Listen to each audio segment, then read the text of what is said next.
Hello and welcome to episode 424 of Retro Encounter, RPG fans' weekly podcast of many topics.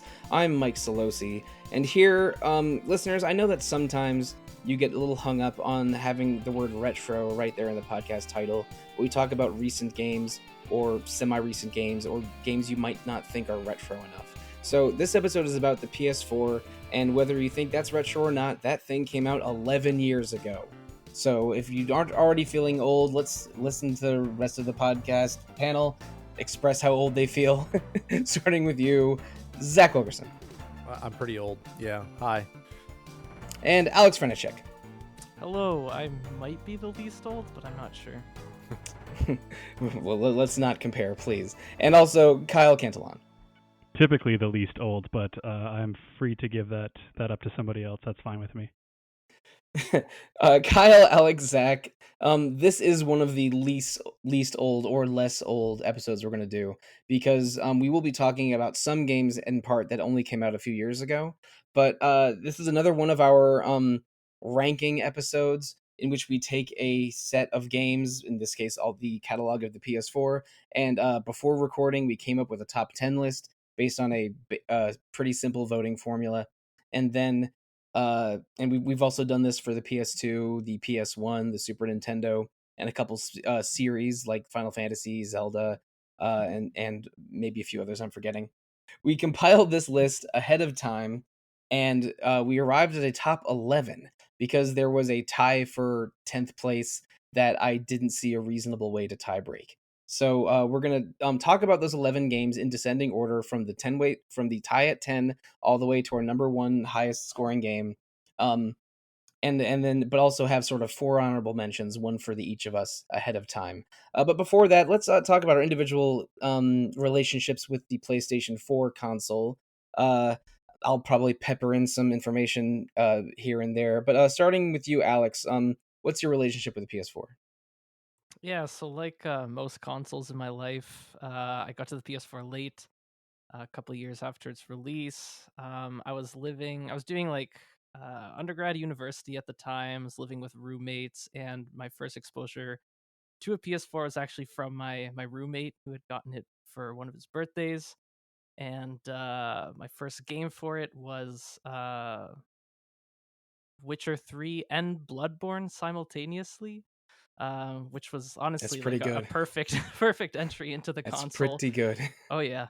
And it was like around like 2016ish, so not too long after those games came out. And Witcher 3, we were all like just playing on our own, like getting like engrossed in our own campaigns. And Bloodborne, for that first playthrough, we were kind of like passing controllers around and had like kind of like a fun Souls like communal experience.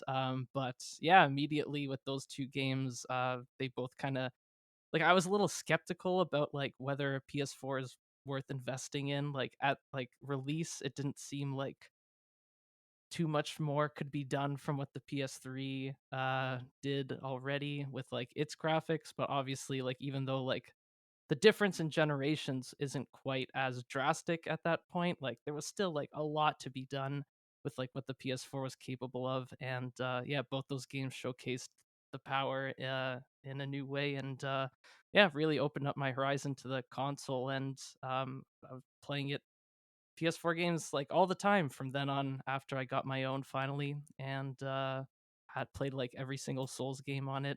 So that was obviously a pleasurable experience. And yeah, in retrospect, the PS4 has quite an amazing library, and yeah, it'll be interesting getting into some of these top games. All right, now, Kyle, same question to you. What's your background and relationship with the PS4?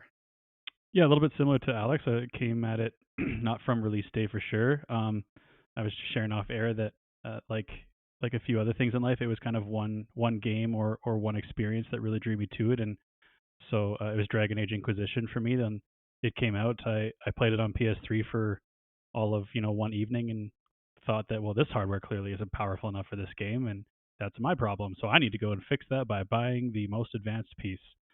And I did, and I never looked back.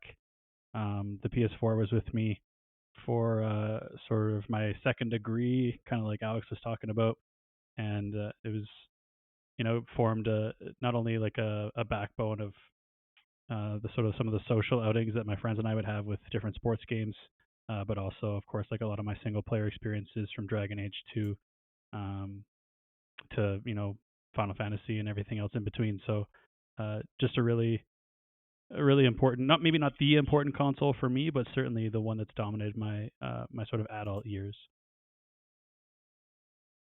All right. Well, I'll take this moment here in between personal histories of the PS4 to talk a couple facts about it. Um, it came out in late 2013, and like most Sony systems, it had a between systems lifespan of around 6.5 or 7 years, which is longer than the typical 5 to 5.5 years for Nintendo. Which is the Switch is the Nintendo great exception that's lasted longer than 6 years. But with Sony systems, they always have around 6.5 or 7 years between releases, but the tails are different. The With the PS1, there weren't a ton of PS1 games made after the PS2 because the PS2 was such a huge success that people couldn't start making PS2 games fast enough. But the PS2 had a very long tail with, like, my favorite PS2 game came out in 2008, 2 years after the PS3 dropped.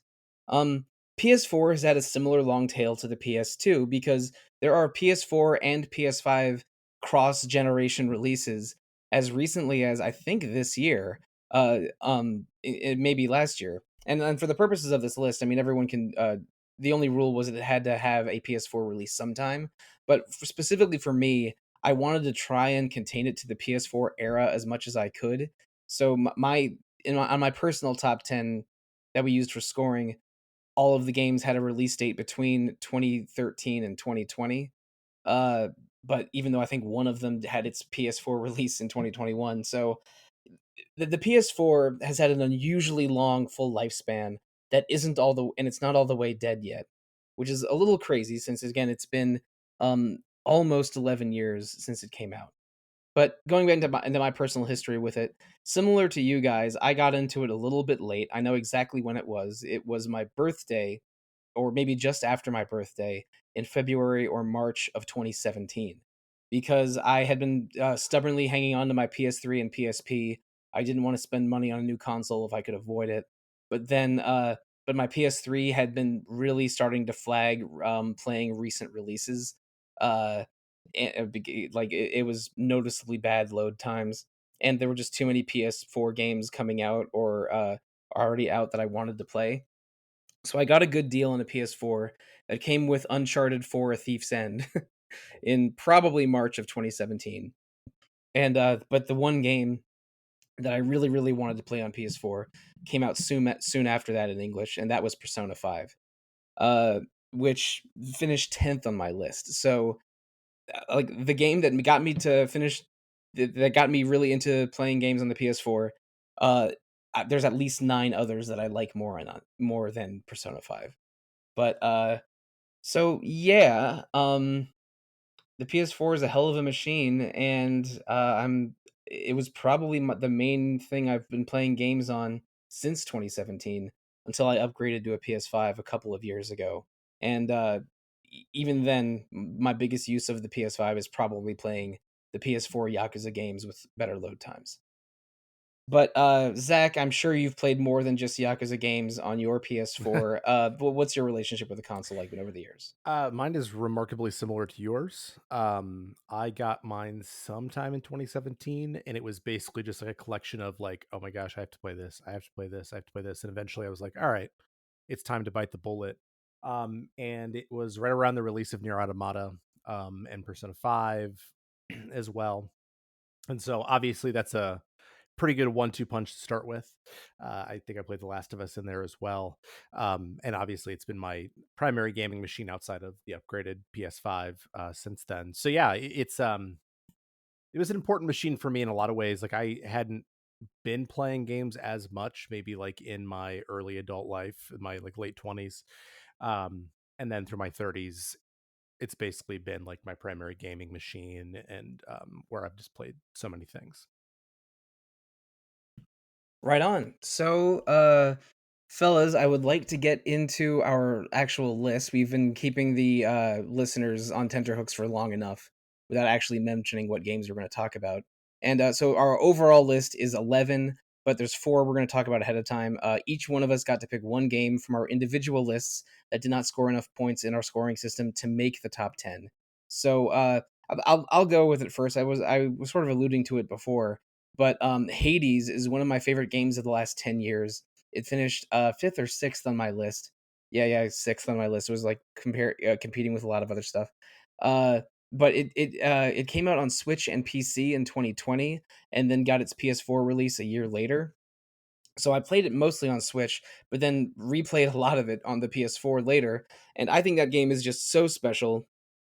A a narrative focused twisting of the roguelite concept that absolutely worked. Absolutely stunning character designs and art style. I think everybody that even likes action RPGs a little bit should play Hades. Not much else to say there. We did an episode on it in early 2021, but I think I was the only one that had it on their list at all, so it didn't have enough points to make it. It's deserving though. I played it on the Switch, and it was probably like 12th or 13th on my list. Yeah, I'm gonna say things. I'm gonna say this often. I almost put that 10th. I almost put that ninth Yeah. for some of the games we're gonna talk about today, which is true because around the 9 or 10 spot there was a lot of different ways my list could have gone, but not for Hades. Yeah, I mean, I think it's a perfect like pick up and play game too. Like you can, if you have 20 minutes here, half an hour there, do one quick run, and it's not a huge investment. Like got 10 clears, and the fact that I know if I'd gotten 100 more clears, I would have seen a ton more storytelling and dialogue is absurd. It's so smooth, it's stylish, it's a lot of build variety. I'm really looking forward to playing the final version of Hades 2. Oh yeah, I'm not gonna get involved in early access in Hades 2, but that's a day one game for me once it's Oh, for sure. on a console in a true 1.0 version. But Alex or Kyle, you have any Hades comments, or should we move on to the next honorable mention? Yeah, Hades is amazing. I really enjoyed my time with it. I also just did basically the 10 runs and then cut myself off to move on to other things. But I was still immensely enjoying the game, even with that. But it actually was originally going to be my 10th pick on the list, but then just to make things easier for myself, I created a criteria rule for myself that I wouldn't include games that were first released on like another console, even if they had originally come out for PC and then were then ported to PS4. So in Hades's case, it had a Switch release first. I really associate that game with the Switch because of how pick up and playable it is. Like sometimes I just do one like one of the 4 levels of hell, and then I just like put my Switch in pause mode and then come back to it later. So to me that was like a quintessential Switch game, and yeah, I basically just didn't include it to make things easier for myself.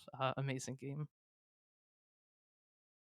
Yeah, I mean, a little bit similar to Alex. I thought of Hades a little bit as a Switch game first. Didn't quite get into it in the way that a lot of you guys are talking about. I think it was just one of those roguelite walls for me. And then a variety of other games are kind of just popping up constantly because, as is the brand of retro encounter, there's just too many games. But I really enjoyed the brief moments I had with it. I've actually, I don't know if this is interesting to anybody else or not. Maybe Zach. I've actually used Hades in the classroom. So Cool. as a classroom teacher, I was responsible for basically doing a little bit of critical thinking with kids and trying to get them to think outside the box and treat this concept of how like failure is not um, is part of the journey, right? So using roguelike games where Perfect game for it. yeah, basically like being defeated is sort of part of the process, and results in learning, results in um, a lot of different types of growth, whether it's narrative or progression based. It's very And cool. so I've kind of I've used that as a sort of a learning tool. Obviously, you have to use it with older kids. Obviously, you have to make sure that you're targeting sort of the right kind of critical thinking skills. But actually, that's ironically a little bit where I come at from the perspective of Hades. And in my perspective, in that perspective, any game you can use for education is a-okay by me. Right on. It's very cool. Yeah, I mean that's great. Like, I mean, because you could like say a similar thing about like, yeah, the roguelike genre as a whole, but the fact that Hades also bakes that into its storytelling, and like how like the failure is all part of Zagreus's character arc is just another cherry on top, and another thing that just makes that game so special. Because I really haven't been able to get into many roguelike games at all, just like a handful really. And Hades was one of them, just because it did have that brilliant little usage of its narrative design in terms of like really making the most of the roguelike genre in a way that other games just didn't, were like a lot more just gameplay and mechanics focused. So I really resonated with that part of the game, and I think that's really cool. But speaking of Dying to dying, learn. yeah, dying Yes. as an educational process, you knew exactly what I I was going did. for, Zach. All right, hit me. You know what's coming. So mine is Dark Souls 3, which interestingly is a game that I placed 10th on my list.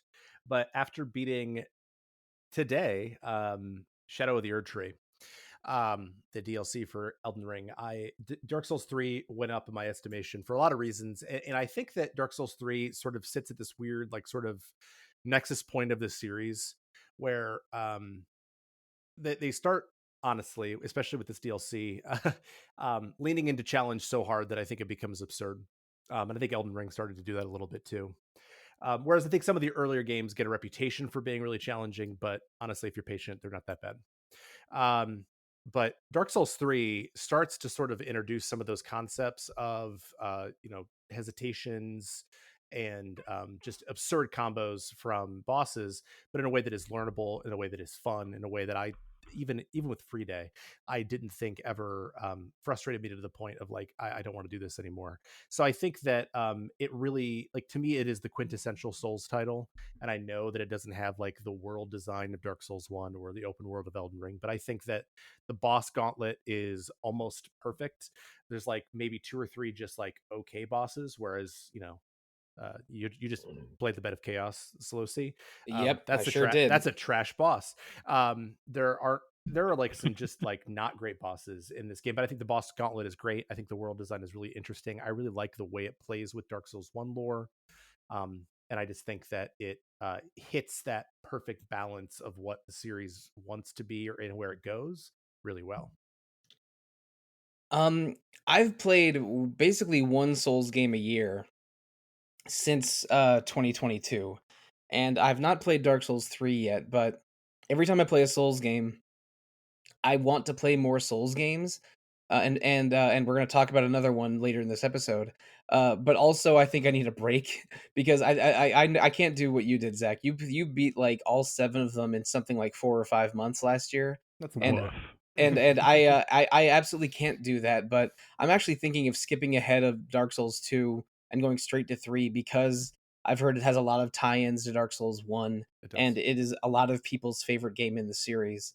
Um, and as it has like a little bit more linearity than Dark Souls 1, but better boss design, and Yeah. you can see the sort of design concept through line from Dark Souls 3 to Elden Ring, which is another game on my list eventually to play. But I'm and I mean I know I've heard a lot about Freed and the Slave Knight and some big dragon fella. Are all 3 of those DLC bosses? Yes, they are. Okay. So maybe it's not as daunting as I was fearing, because I get stuck into YouTube rabbit holes of these are the best bosses in Dark Souls. These are the hardest bosses in Dark Souls, and I see all these Dark Souls 3 guys, and I'm like, oh boy, maybe 2026. We'll see. The Nameless King is the only, I think, super challenging base game boss. So Yeah, yeah, that is a hell Oh, of a fight. I know a little bit of the lore about him because he you does do. tie to Dark Souls 1, and yeah, Souls lore is cool, but we would probably need an entire new podcast like channel just for that. And there are already thousands of them probably. But yeah, I've only heard good things about Dark Souls 3. People even recommended to me years ago that I play that one first, if I were to get in the Souls series. But it's on the list. I impulse bought it with when after playing Demon Souls 2 years ago. But I haven't, regrettably, I haven't gotten to it yet. So I love Dark Souls 3, but it's also probably my least favorite of the whole series. I definitely, Ahead of 2 and Demon Souls. yeah, so I personally like a lot of what's going on in both 2 and Demon Souls. The only reason I say that about Dark Souls 3 is just because it offers the least new to me in terms of like the whole continuity of the series. I love how it plays into Dark Souls 1's lore. I think it's really successful at that. I agree that it has probably the best boss gauntlet in the series, unless you count Sekiro. But as a whole, just like the movement through the world, which is something that I really love about the series, and that still makes Dark Souls 1 my favorite, is just probably the least satisfying in 3. Like the zones aren't super memorable to me. The world doesn't feel like as much of a coherent interlocked place. And then the combat just feels like halfway between like Dark Souls and Bloodborne, in a way that doesn't feel like completely holy either, and that isn't quite as fleshed out as what it would become in Elden Ring either. At the same time, I love playing the game. I would happily play it again, but to me, it just had like the least of its own distinct identity in the series, other than just having an amazing boss run. And Zach, you put Dark Souls 3 10th on your list. Neither Kyle nor I have played it, and Alex, it was not on your list, even though you have played it. So it's, but you're saying so many kind things about it. All that's telling me is that yeah, the PS4 is pretty great. Yep. So Kyle, does this make you 1% closer to playing a Souls game? 1%? Absolutely. Okay. More than that, tough to say. I'm pretty chicken, to be honest. It's a me problem. It took me a decade or so to get over my Souls apprehension, but now I'm already thinking about which one to play next. But let's see what game we're going to talk about next. I think you mentioned it earlier in this episode, Alex, that your honorable mention game was one of the first games you got for the system. Yeah, it sure was. And that would be The Witcher 3. So it honestly blows my mind a little bit that The Witcher 3 isn't on our top 10. And like that's totally fine. Like your guys' lists were great. But it's just like this is the defining PS4 game for me. Like this is the game that like not just like because I played it like first at the time, but like even to this day, like the kind of like technical feats and like aesthetic feats that The Witcher 3 was able to accomplish is just like defines like the PS4 for me, in terms of like having these giant zones that like are like put together like a number of different like little locales without like any load times. Like the seamlessness of like moving through The Witcher 3's world is just insanely cool, and really blew my mind at the time and showed me like what this console's capable of. And I mean, like we've talked like enough about like what makes The Witcher 3 great. I mean, just like the internet as a whole. Like the side quests are amazing, the main quests are amazing, the character development is like super involving. Like some of like the most memorable like relationships with NPCs I've ever had in an RPG were with The Witcher 3. Combat isn't that great, but you work through it to like experience all the other magic that this game contains, and the fact that it mixes in like Polish folklore into like its medieval politics and everything. Like as somebody from a Polish family, like it really hit the spot, and like even brought me closer to my own culture in a way that I really appreciated. So, I mean, this game is just a masterpiece. One of the most impressive RPGs I've ever played, and a real like magical experience at the time that I first played it. Well, I don't know if this will make you feel better or not, Alex, but Witcher 3 did finish 12th on our list, and we only are talking about the top 11 in the final ranking. So the Witcher 3 is the very definition of an almost ran. I have played the very beginning of it. I got it on sale a long time ago. Yeah, and like I didn't like how Geralt's basic movements and basic combat actions felt, and that's often a deal breaker for me. If the basics of moving and running around don't feel good, then what? Then I'll hate this game too early. But I mean, it's gotten so much praise over the years from you and Zach and others that I am tempted to give it another shot eventually. Maybe for this podcast, maybe long after this podcast is over. But so it's on my list to maybe play someday, but I'm not there yet, unfortunately. But it did get officially 12th based on our scoring system. I could see The Witcher 3 being the most blowback. I know, like I know that no one on the internet ever expresses an opinion of their own, and definitely doesn't seek out others to express those opinions. If someone were to do that, I can understand why The Witcher 3 not making our list would get sort of a lot of blowback. Well, the thing is that the PS4's list catalog is so good and so broad that I mean listeners of this show are going to be disappointed because someone's favorite game of all time is going to be missing, and and I mean the Witcher 3 is and Hades and Dark Souls 3. I'm sure some listeners each assumed that that any one of those was a given, but I think no. a game that might finish first on a lot of lists doesn't even place on our list. So That I won't say what that's it is, correct. but I think I have an idea of what that might be. But Oh, foreshadowing. not really. But Oh, damn. I'll mention it at the end maybe. But I mean, Zach, I know you have played Witcher 3, and have even told me outside of recording about maybe making it an episode in the future. Yeah. So I know that's a game that you love dearly, and it finished ninth on your list. Yeah, I mean, I placed it without even having actually finished the game. I played it like 80 hours, and I have not quite finished it. I always want to do a fresh playthrough, but I don't have anything to add to what Alex said. And I agree with you that the game doesn't feel great to play, and it's one of the only games I've ever played where I just turned the difficulty down immediately because I didn't want to engage with its systems because I thought that its systems were boring.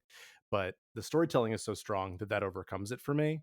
So yeah, I agree with everything Alex said. Kyle, and neither you nor I put Witcher 3 on our lists, and I know I only played the very beginning of it. Have you given The Witcher 3 a chance?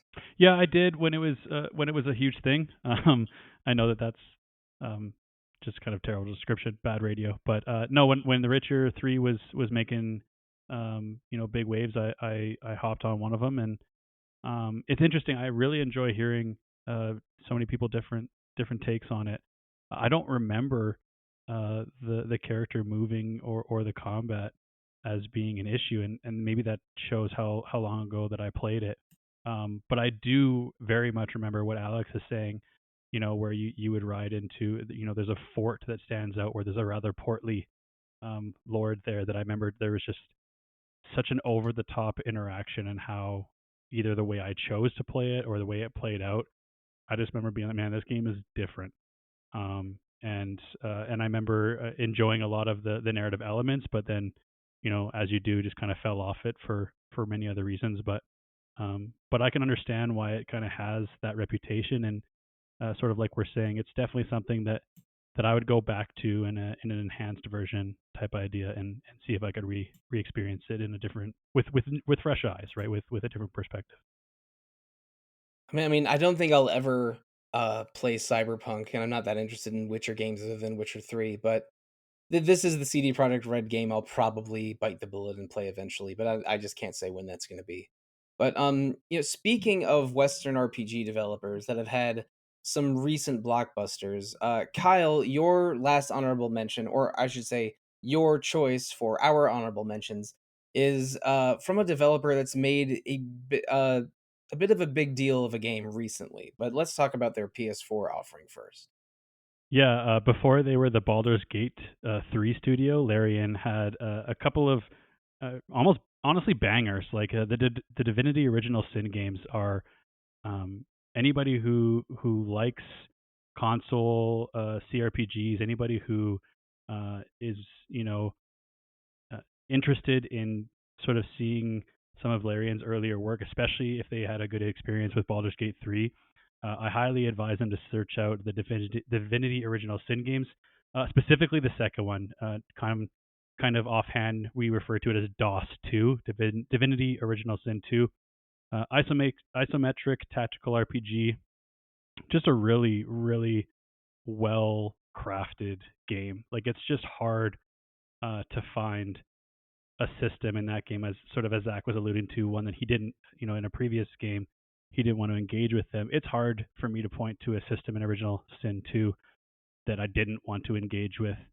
I forget off the top of my head, Sollosi, what episode we were talking about. How I was kind of talking how much I love team building, and That was the episode with David Vink. Yeah, shout out to Mhm. David Mink.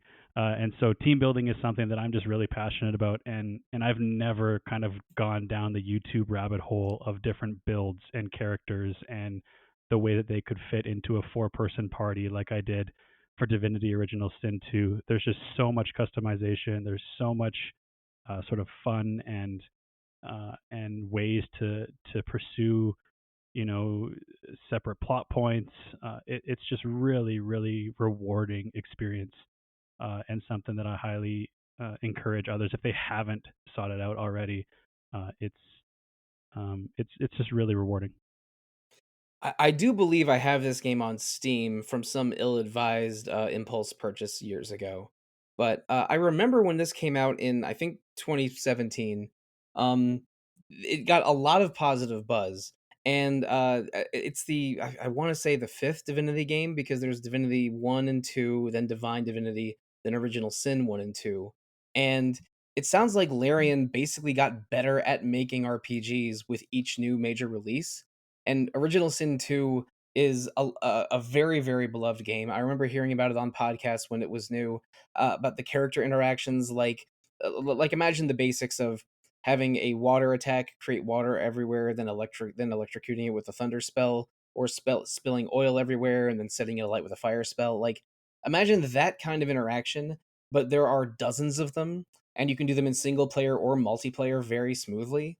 And that's the kind of gameplay wrinkle that makes this sound very, very this game sound very, very interesting to me mechanically, but also you're telling me the quests and overall story are pretty great as well. And this is the studio that would go on to make Baldur's Gate 3 a mega blockbuster of an RPG in 2023. That just makes it more and more intriguing to me. Again, I have not played a single Larian game ever, even though I own probably at least two of them. Yeah, I But would say definitely if somebody is playing is kind of listening and they loved Baldur's Gate 3 and are like, looking to go backwards, kind of actually off air we were talking about like the Yakuza experience, right?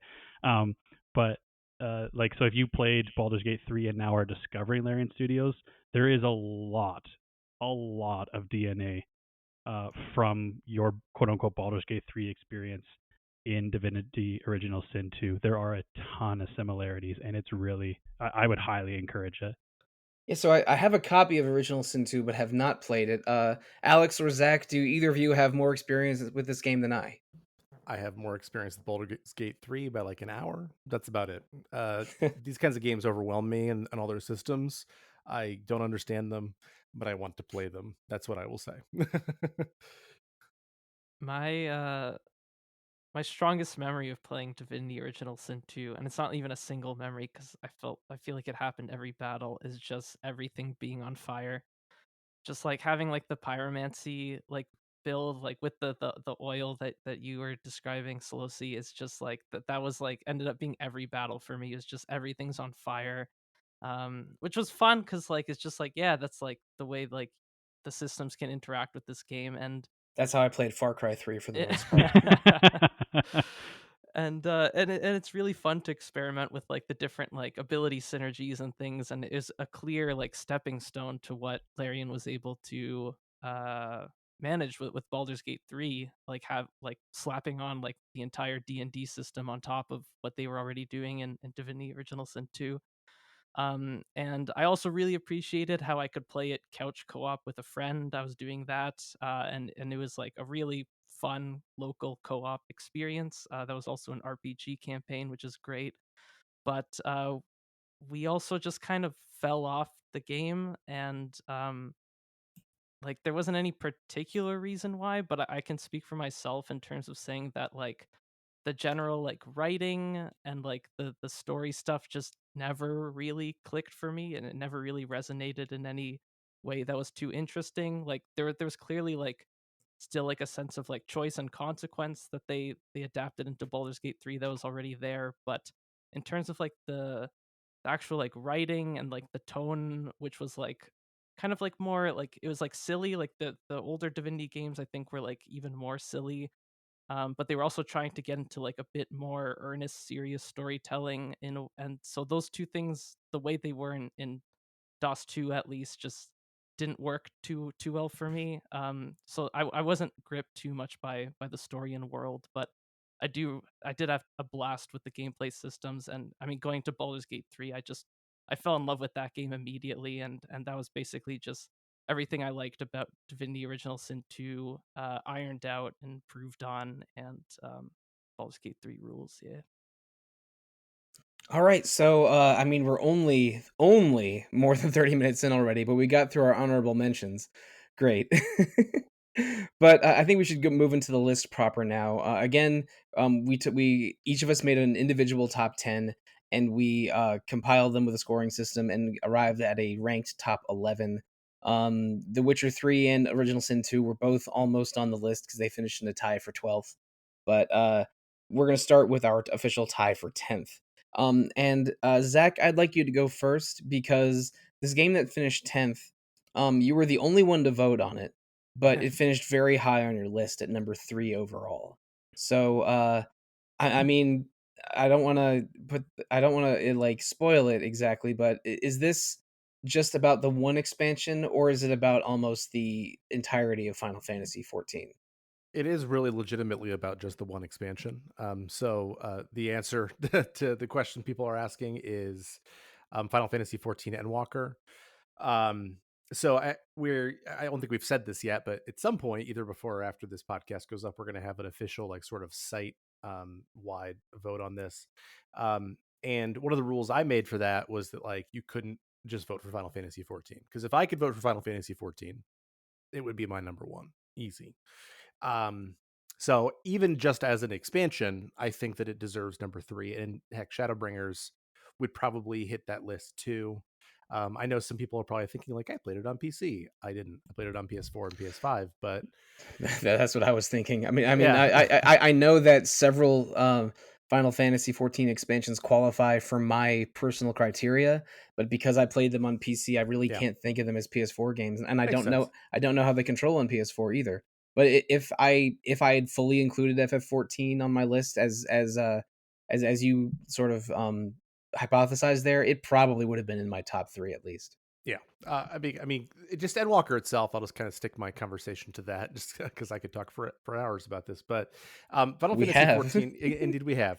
Final Fantasy 14 Endwalker does such a remarkable job of taking 13, but really 10 years of storytelling and kind of wrapping it in a bow. And it is so hard, I think, and I think this more and more. I just watched like the most recent episode of Doctor Who, and I was like, man, you did not stick that landing. Where they stick the landing, and they stick it really effectively in ways that are surprising, but in ways that make sense. And just thinking about the way they refine the gameplay systems, I feel like Endwalker plays better than Shadowbringers. I don't have any previous experience before Shadowbringers, but I think that the gameplay is really at a high level, where they're introducing more difficult stuff for people who want it, but it's also just great for people who want to play it a little more casually, like I mostly do. And just the storytelling is so strong, and it's unfair, even I think, to put Endwalker here because it's leaning on 10 years of storytelling, right? But the way that it nails those final moments and the emotional moments of Endwalker just like are unbelievable. And they hit some highs that other games on this list, I think, maybe just barely exceed. And yeah, Endwalker, I think, is a masterful achievement in video games, and I understand why it finishes this low for lots of reasons, but um, it it was that high for me because I just love it. Unfortunately, I have not played Endwalker. I know that this is a point of frustration for you, Alex. I'm sorry for you, Zach, and I'm sorry. But I stopped playing Final Fantasy 14 partway through the Shadowbringers post game, so I'm like right before Endwalker. You But stopped right around when I started, which is crazy because I've been yeah, playing for so long. yeah, that is crazy. I stopped I think it was like late 2020 or early 2021 is when I stopped playing. Because I was just I needed to quit cold turkey because I was playing FF14 way too much the first year or so of the pandemic. But the fact that it pays off um almost a decade of storytelling with the Heidelin Zodiac story. I know it's more complicated than that, but and sticks the landing and gives us an NPC in Vanat that I've heard so much about. That she's already Vanat is the best. yeah, she's already one of the most beloved modern Final Fantasy characters. All of that is so impressive to me that oh boy, that game's calling to me, man. But it's hard to run a weekly podcast and play an MMO to the degree that I used to play FF14. But Even a pandemic. yeah, oh boy, no amount of working from home could justify me playing FF14 during work hours. But but I mean, FF14 is a super special game overall, and I really loved my time with it. I just can't comment about the specifics of Endwalker because I stopped playing in what is it 5.2, I guess. Yep. Yeah. I know you didn't get to 5.3 because that's Right. Yeah. Yeah. a I banger I know patch. about one of the boss fights in 5.3, and I have not gotten there. Yeah. But Kyle, I know you've dabbled in FF14 a little bit, but did you ever get all the way to Endwalker? No, that seems like a significant ways away. My most recent adventure has me kind of barely dipping a toe into Heavensward. Oh, okay. But Zach and I were discussing sort of like the how do we say this, Zach? The ending of A Realm Reborn, and you could just say the arm. It's fine. Everybody, if you know, you know. The arm, yeah. If you know, you know. The dinner party, yeah. Yeah. This quite literally might be, Zach, the only time I've ever known, if I've known. But yeah, I am definitely somewhere in the gigantic middle area of Final Fantasy XIV, both figuratively and metaphorically. I understand and am completely drawn to the flame of the storytelling payoff, and yet it seems like an awful large commitment to get there. But I'm first of all completely sympathetic and so joyful for everyone who has made it. I can't wait for them to experience Dawn Trail because I know that so many of them have been waiting for it. Oh yeah, that'll be out by the time this podcast drops. Hell so yeah! Exciting. And I'm happy to share my own kind of small adventure with those that can look back and say, oh yeah, I remember that part. That's fun. And so I'm just really grateful for that part of the community as a whole, and I'm glad that that community places on our list because it deserves to. All right, so Aleks, do you count yourself as part of that community? I mean, like, I'm pretty sure I've said this like every time Final Fantasy 14 has come up that I've been on the show, but I am still just about to start Shadowbringers, which I'm sure I will have a great time with. But yeah, I mean, like, writing on games with an RPG fan, doing podcasts on Retro Encounter, and doing like a PhD where I have to like play certain kinds of games that aren't Final Fantasy 14 has just kept me away from Shadowbringers and Endwalker. But Final Fantasy 14 Endwalker finishes in a grand tie for 10th on our list with a different Final Fantasy game. And this is I know I mentioned this a couple times. This is a game that was almost 10th or 9th for me. It was in that consideration, but I ended up not going there. But it was quite high on your list, Kyle. This is your number 3 overall game. Let's talk about Final Fantasy VII Remake. Yeah, I have to admit I'm a victim of nostalgia almost always, and this one really hits home. You know, we were just talking about Endwalker sticks the landing.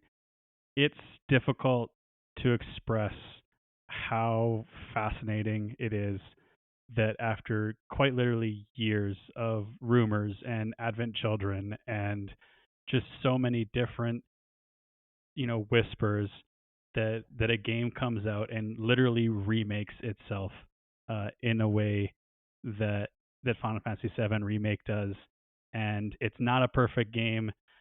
It is in some ways controversial for how it tried to remake some of the I don't know, the spirits flying around, if you want to call them that.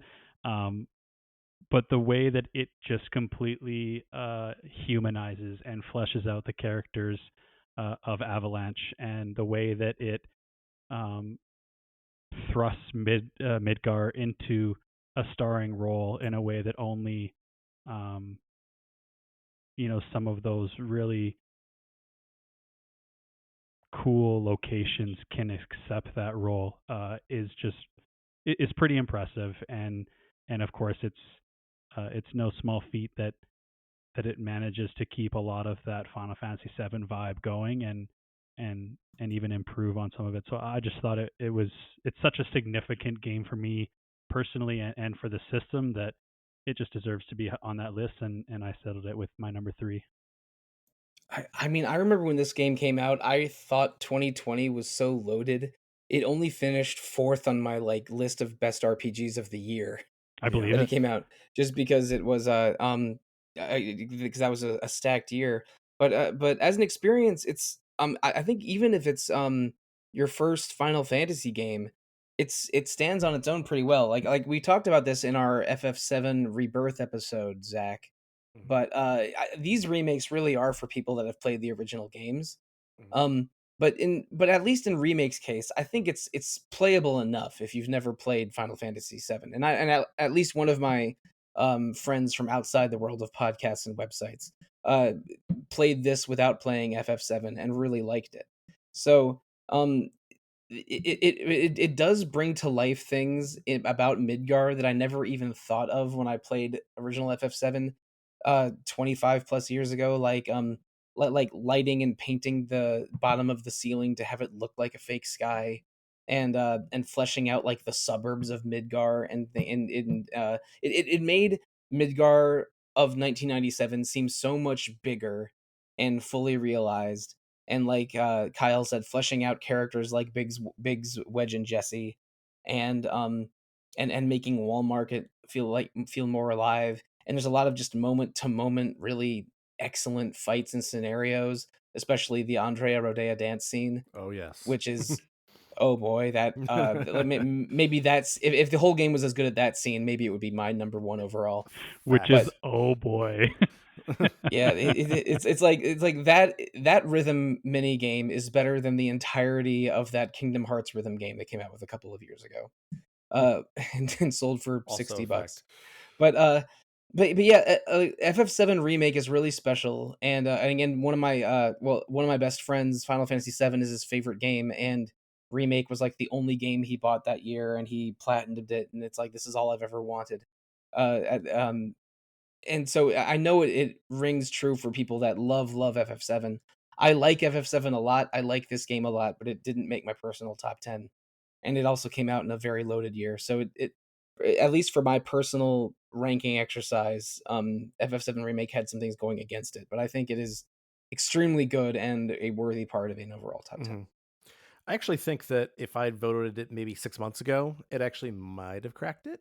But I think I like Rebirth by a pretty significant margin more than I like Remake. Especially structurally, I think I like Right. Rebirth more than Remake. Yeah. And so I think that to some degree had some impact on the way I was thinking about it. But I agree with everything you're saying. Like, I think that while I have some issues with the ending, which I will not relitigate, I think that the character work is insanely good. Like if I'm thinking about like JRPG, like standard JRPG style character work, this and Rebirth I think are just nailing it, with just the quality of the writing, the quality of the characterization.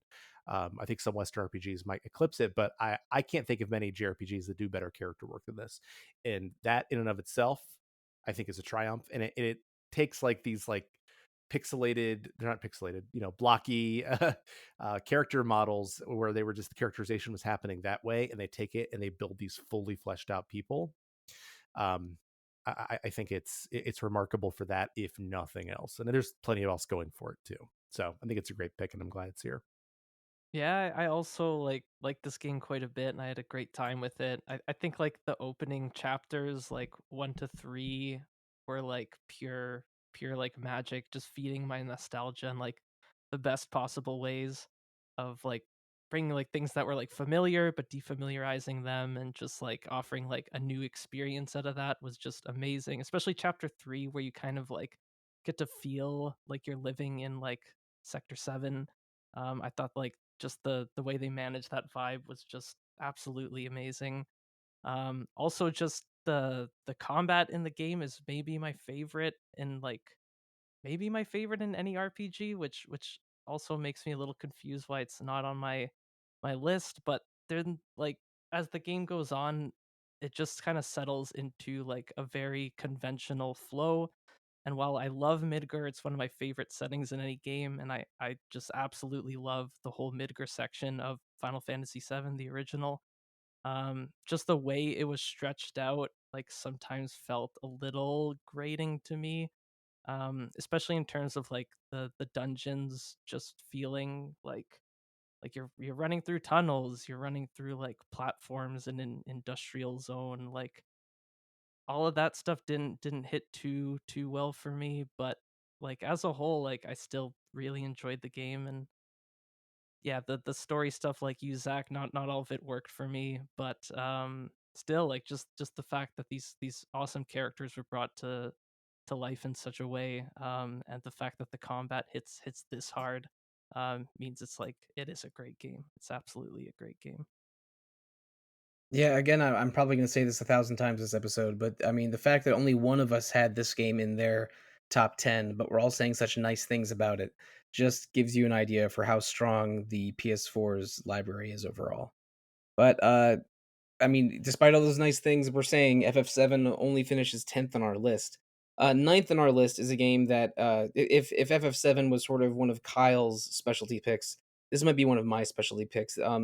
Monster Hunter World finished number 3 overall on my list, and I know I've mentioned this multiple times on the podcast, but I have been playing Monster Hunter games since the PSP days, but I took a long break from around, I don't know, 2011 to 2018 playing Monster Hunter games because I couldn't connect with the Wii or 3DS games as easily as the PSP games. But when World came out and I saw that presentation at E3 in uh in I think 2017, and that game came out, and my old Monster Hunter crew from the PSP, PS3 ad hoc party bootleg online multiplayer days, they all came back to play World, and it is maybe the most fun I've had playing a PS4 game online. Monster Hunter is, broadly speaking, a multiplayer co-op action game with a lot of RPG elements, and huge diversity of weapons and monsters and locations. And with the general conceit being, you fight monsters, you make equipment from the monster parts, and then you fight stronger monsters. But Monster Hunter World made parts of the Monster Hunter formula more accessible worldwide. It had good online for maybe the first time ever worldwide, and is, I think, either Capcom's best-selling game of all time or one of their very best. It brought me back into Monster Hunter. I played that thing for at least 300 hours, probably more. I didn't even play the expansion Iceborne all the way through, but to me, it is one of the definitive PS4 experiences. My very very intense 6 months of playing that game in 2018. But Kyle and Zach, I don't think you guys are Monster Hunter players.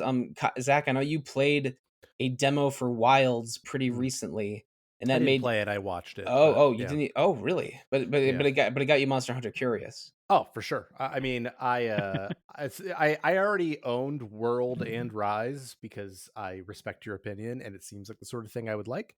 And so, but like the Wilds demo that I watched was just absurd. Like the way that you had so many different ways that you could engage with taking down a monster, that you needed to engage with taking down a monster. It was insane. But I think that might be a Wilds thing. But I will say that I started playing Rise, like, I don't know, 2 weeks ago. And there were so many systems at play that I got overwhelmed, and I'm like, I just need a tutorial from Sollosi. And then like the new Elden Ring stuff came out, so I was like, I'll ask later.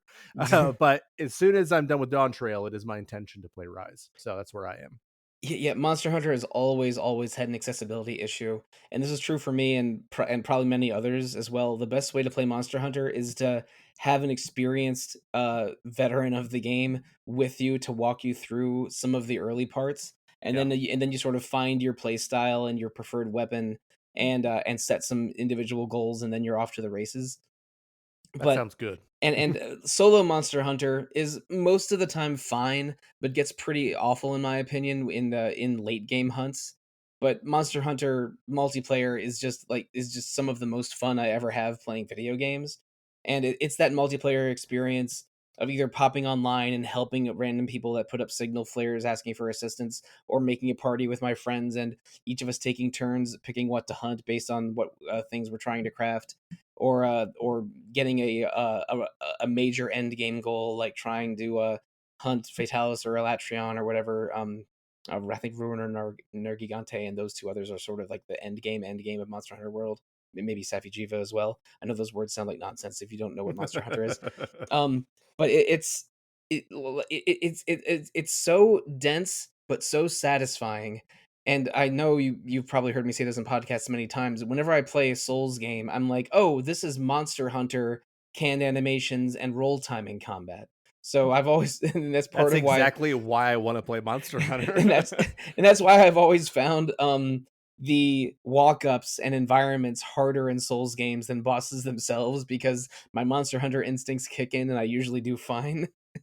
I think I beat all of the DLC bosses in Dark Souls 1 on the first attempt, because it's like, oh, this is the rolling and guarding is actually better here than in That is than in the extremely impressive against Manus. well, I had a great shield, but but I and it was not easy. But yeah, Monster Hunter World like made me better at action RPGs, and is a multiplayer experience especially that I treasure so much. And I love the setting and monsters in it so much that it's one of my favorite series ever, and this was the game that got me back into the series. So I view it I rate it so highly personally. And I even think Rise might be better in terms of monster variety, but not as good in terms of some other Monster Hunter trappings. That's a whole other discussion. But Alex, you also had Monster Hunter World on your list, but a little bit further down than I did.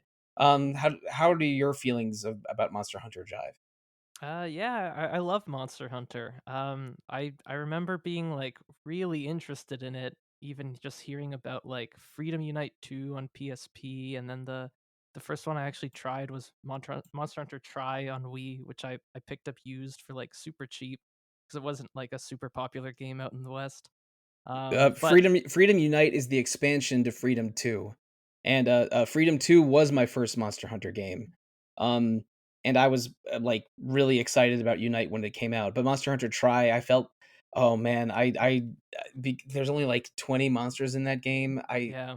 I did not enjoy Tri. That was part of why I fell off. But Freedom Unite's my jam. We can talk about some Freedom Unite later if you want. Mm-hmm. Down. But yeah, try like I did ultimately like bounce off because I think I was just too young and too uninterested in like difficult games at the time to like really like work my way through everything.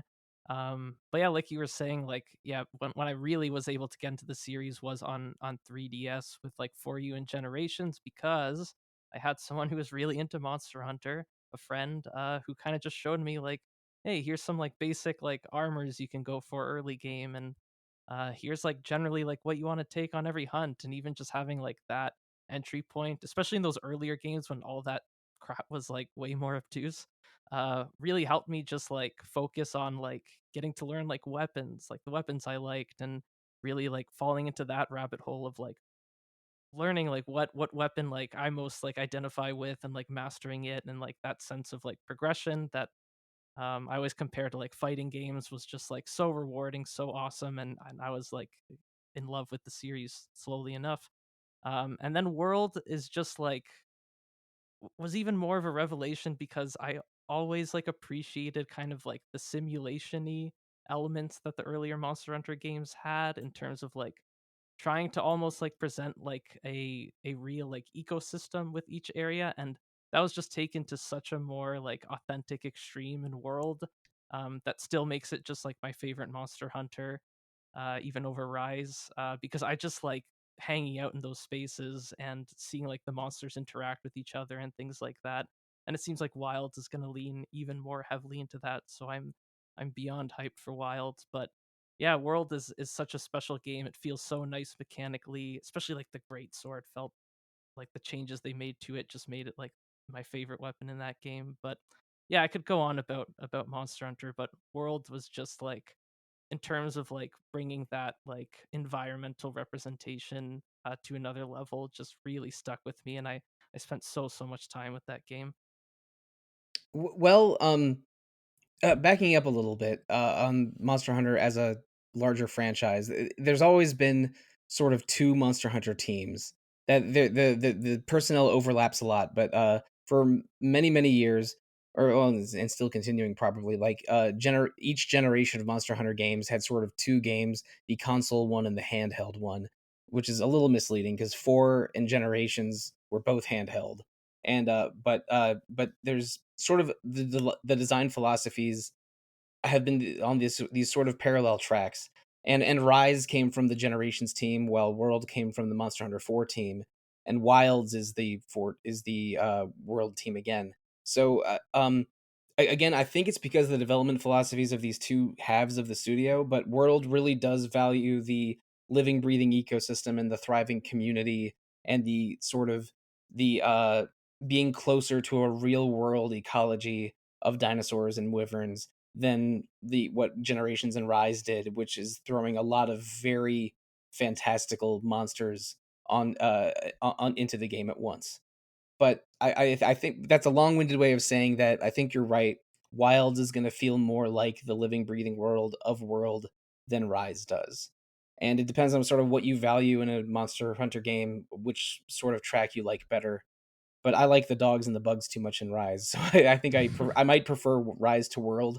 But that is a very difficult conversation or thought exercise for me to do. And really, the best Monster Hunter game to start with is the most recent one you have the system for, and especially if you have a veteran to guide you a little bit, because they're all good and they're going to have a thriving community if it's at least somewhat recent. But maybe don't try to play the PSP ones on PS3 online anymore. That probably won't work. No. But talking about games that had a presence on the PS3 but have grown and evolved beyond that. Um, I'm just gonna uh get it out there right immediately. Kyle, this next game on our list, eighth overall, Yeah, is your number one PS4 RPG. it is. And it's a game that's part of a very long series that I've played a couple games in, but not this one. So let's talk about Assassin's Creed, specifically your favorite Assassin's Creed.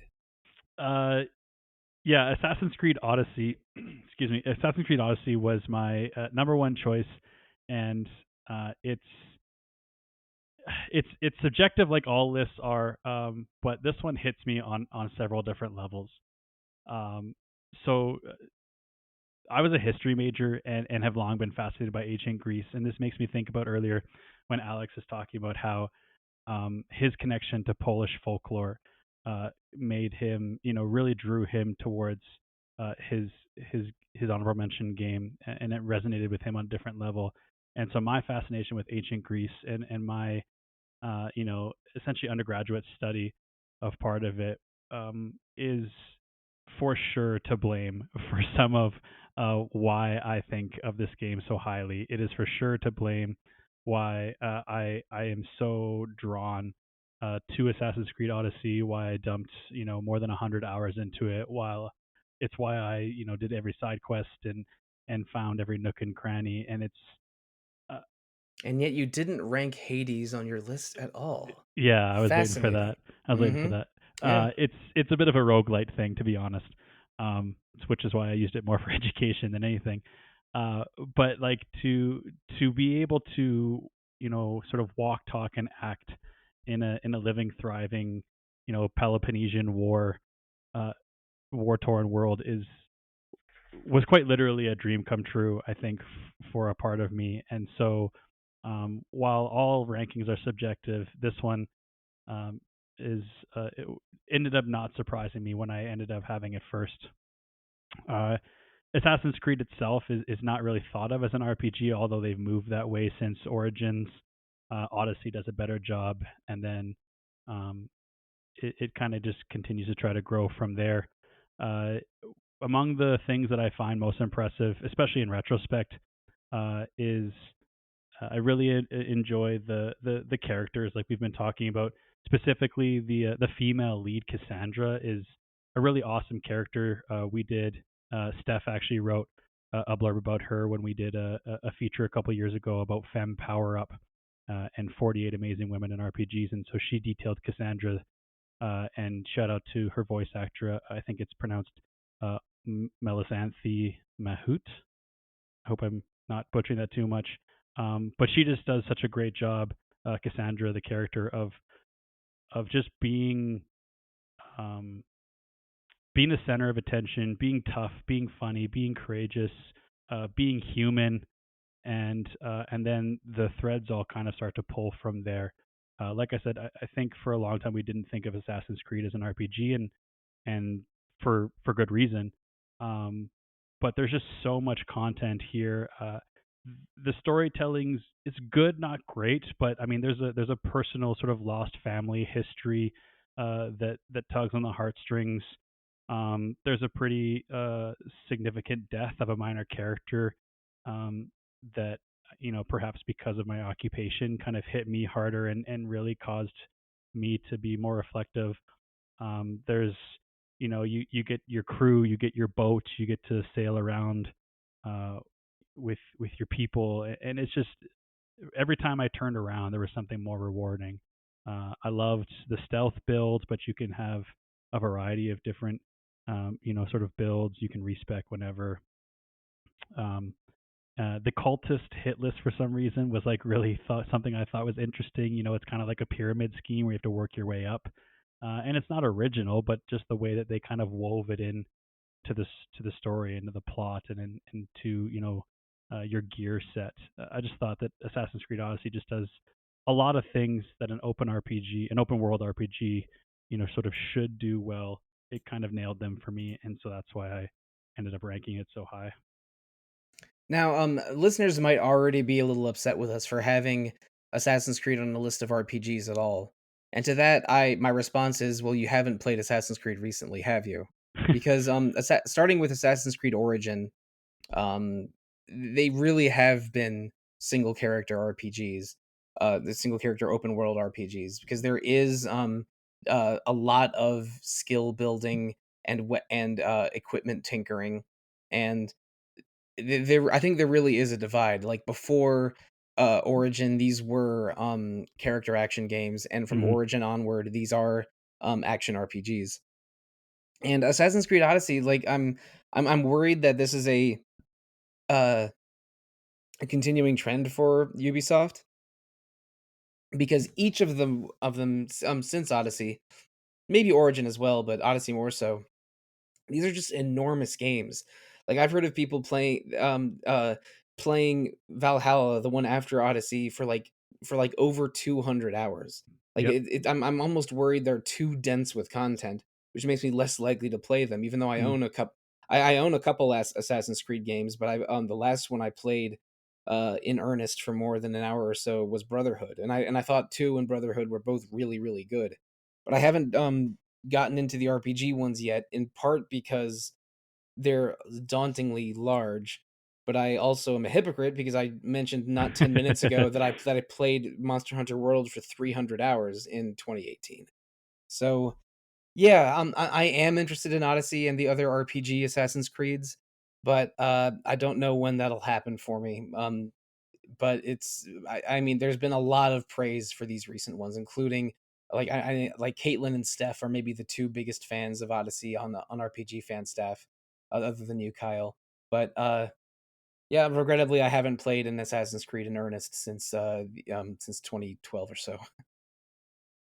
I mean, there's good reason, like, kind of not to, but like I said, I just think at the end of the day, for me, it came down to everything that an open world RPG does well, Assassin's Creed Odyssey does well.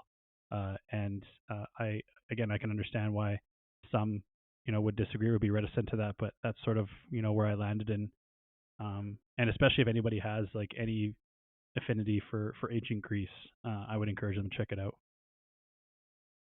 Zach or Alex, do we have any other Assassin's Creed Odyssey players in the house? We do not, at least not for me. No, I still haven't checked out the RPG Assassin's Creed trilogy. I've been meaning to check out Origins specifically because honestly, just because it's like the shortest one of them all. So I am kind of curious to see how they like Witcher 3ified Assassin's Creed, because that's my understanding of this trilogy is basically that they incorporated the Witcher 3's DNA into the Assassin's Creed universe. I could see Um, that. which sounds cool. I mean, I love The Witcher 3, so if like this offers like a Witcher 3 type experience in just like ancient settings, like that's kind of cool. So I will definitely check out Origins sometime soon, just out of curiosity. But yeah, I'm interested to see what they've done with these. I think it's possible, Alex, that the sort of more I don't know how to phrase it in my head. The action combat, I guess. Um, when you're not being stealth, uh, would draw perhaps a lot of comparisons to The Witcher. Mm. It would be one of my first instincts. There's a Is it lot of sort of like parry and counter type of Witcher mechanics in there, from what I remember. okay? Is it similar in like kind of like world design and quest design to Witcher 3 as well? Or does it You have might have its to own help thing guide me going on on? that one. Yeah, Oh, okay, true. I mean, we don't have to get into that now, but fair maybe enough. maybe we'll talk off air a bit. Yeah, good call. Well, we just had the Canadian half of our panel discuss a Canada developed game, and but there's another Canada developed game on our top 10 list. So let's move into the second half of our Canadian contingent of the top 10. Dragon Age Inquisition came out in 2014, and we somewhat recently had a release date confirmed on its true sequel, Dragon Age: The Veilguard. Dragon Age Inquisition is basically DA3. Veilguard is basically DA4. And it's a bit of a gap there, 10 years in between Inquisition and Veilguard. But we're gonna stay firmly in the past for now and talk about Dragon Age Inquisition. This game was on my list and Kyle's list. I really really enjoy Dragon Age. I've been playing them since around 2010. We talked about them in the older Dragon Age games in some podcasts late last year and early this year, including you, Kyle. I'm sorry, you, Alex, were on those panels with me. And Inquisition, it's a pretty brilliant continuation of the lore and characters and story through lines of those games. But maybe most obviously, this is a game that came out 3 years after Skyrim did, and everything about Dragon Age, from the good character writing and the politics of the world, are still there. But it's set in semi-contained open world zones, not unlike a couple other games on this list. But it's very very clear that BioWare had some order from EA executives to make us a new Skyrim, or make us our own Skyrim. And I say that with some consternation, but ultimately I think the game's excellent. Again, it's in my top 10. Um the character banter is good, the team building is really good, the individual class trees are fun to explore. All of the you get a lot of efficacy as a main character in your inquisitor that can be that has a huge variety of voices and races and builds that you can engage with. This is and again the classic age of BioWare, which I think sort of firmly ends with Inquisition. Like I would say that's sort of like 2003 to 2014 or so, is really going at all cylinders here. And this is not my favorite BioWare game, and maybe not even my favorite Dragon Age game, but Inquisition is very, very strong, and I'm going to be replaying it very soon because we're doing 2 episodes on Dragon Age Inquisition next month.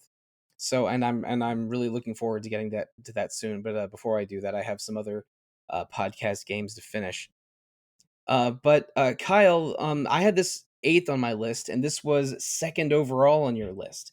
So you maybe have some even more positive feelings for this game than I do. Let's talk about DAI a bit. Yeah, it's cool. Between Zach and Alex, you and I, we've kind of hit Dragon Age news pretty heavy, the four of us, in the last 10 days to 2 weeks. I know Zach had like the big preview feature for the Veilguard, and I was working hard on the news day that everything announced. Inquisition, I said off air, but Inquisition is the game that I bought a PS4 for. So to have it on my top PS4 RPGs seems pretty fitting. Like you say, it's BioWare almost at its best, or at least under orders to be their best. The party banter you mentioned, the character builds you mentioned, but if it's not the best Dragon Age game, it might be the most complete. I don't know. I haven't had enough time, maybe off the top of my head, to flesh out that take. But I just really appreciate Inquisition for all the things that it wanted to do, that it tried to do, and then it looked to succeed in. It's like it's just really, it does a really good job of trying to drag Origins and two, through the Dragon Age Keep and try to get all those decisions from before, in a way that's a lot messier than Mass Effect, which is sort of its like, sort of sister franchise. But just the way that the Dragon Age universe builds, both towards Inquisition and within it, I think is its own reward, and had me, it was a no doubter for my top 10 list. Yeah, man, I still remember one sort of key decision point in that game where I had to choose between two previous game characters that I really, really love a lot. Uh-huh. And also, like, I don't think this constitutes a spoiler. Around the middle of the game, there's a you sort of like bring a large international conflict to an end through a diplomacy only sort of like not exactly a dinner party, but like a diplomacy only, dialogue only segment that Mhm. can go a great number of different ways. And I think of things like that, and what they do with specific characters, especially one character that I'm 95% sure is the main villain of Veilguard. Um this takes Dragon Age concepts and characters to I don't want to say new heights exactly, but two points that feel so satisfying. That I'm sort of impressed they were able to pull it off, and then a little bit shocked that it took them more than 10 years to give us a sequel to it, because I don't think this was a failure game. It's just that BioWare's had a very, very rough time in the intervening 10 years, where Mass Effect Legendary Edition was a big success, but Andromeda and why can't I think of it there? Anthem. Yeah, Andromeda and Anthem were not big successes. So I'm sure that BioWare and EA have a lot riding on the Veilguard, but I can't help but be excited for it because because the Inquisition was so good. Even though I'm sure most of the writers of Inquisition aren't with BioWare anymore, I mean, this world is so fun and these characters are so good that I want to see how it continues. Yeah, and I guess I just want to just go back to one or more of the characters. It was, at least in my memory, it was a big deal that one of the core members of your entourage was sort of openly gay, and Dragon Oh, Age is right, sort of yeah. like the gay series, which is not a slander at all, and it is sort of part of why I love the series, because it has been so willing to open its arms and wrap, even in a dark fantasy setting, kind of wrap itself around uh, the pride-based community, especially here in the month of June when we're recording this. So I just think that not only is this universe and its characters so well done, but they've just done a really good job of kind of sticking to what they want to be, and to some of their values, and holding fast to those. So I really appreciate that about the series in general. Yeah, Inquisition gives you a gay party member, a lesbian party member, an openly bi party member, and an important NPC that's trans. So, and for being a 2014 RPG doing that, a AAA budget 2014 RPG doing that, really just is, bullet points in that. Oh yeah, BioWare has been progressive all along. Yeah, it's a big Sorry, deal. sorry, haters. But Zach and Alex, I know, Alex, you haven't played Inquisition yet, because we've talked a little bit on other podcasts about your background with Dragon Age, and Oh, Zach, I've started it. Oh, you have. All right. So, what are your early impressions? Maybe spoilers for a podcast 6 weeks from now. Really positive. I am like about 20 hours in and think Oh, it might already be the best Dragon Age game. Like I loved Origins, but it was still very much working within that BioWare formula. And Inquisition has absolutely like loosened itself from that formula in a way oh, that it's feels really so fresh. it's so breakable. I mean, did you find the battlefield zone yet? The Battlefield Zone, I'm not sure about that. This game gets so wild with the paths you can take. I've ended the war before finding the battlefield zone, and me exploring the battlefield zone was telling both sides that the war was over. Very nice. That, Yeah, that, because that that's very funny to me. I'm sorry. Maybe my memory from 10 years ago is a little bit cloudy, but yeah, this game lets you break storytelling rules a lot, and it's in a fun way. yeah, and it's got like the same like weight to its choices that Origins had, the same like kind of interesting dynamic of putting you in like a leadership position over like a bunch of party members, but having like the way you role play that position kind of informed by like your race and your class and like your whole like understanding of how those things like work within the Dragon Age universe. Like I absolutely love that stuff and I'm getting a lot out of it with Inquisition. And that's also just to say like the first time I tried to play Inquisition was I bought it on like PS3 and like I was told that like you can play it as like a standalone. It's not like tied to its first two games, and I think that's completely nonsense. Like I was so much more engrossed in what was going on in this game because I had played the first two games at this point, like just right off the bat, because like I had an understanding of that history, a whole understanding of how its like cultures worked, and the I will say like the side quests suck. Like they're really terribly designed and not interesting at all.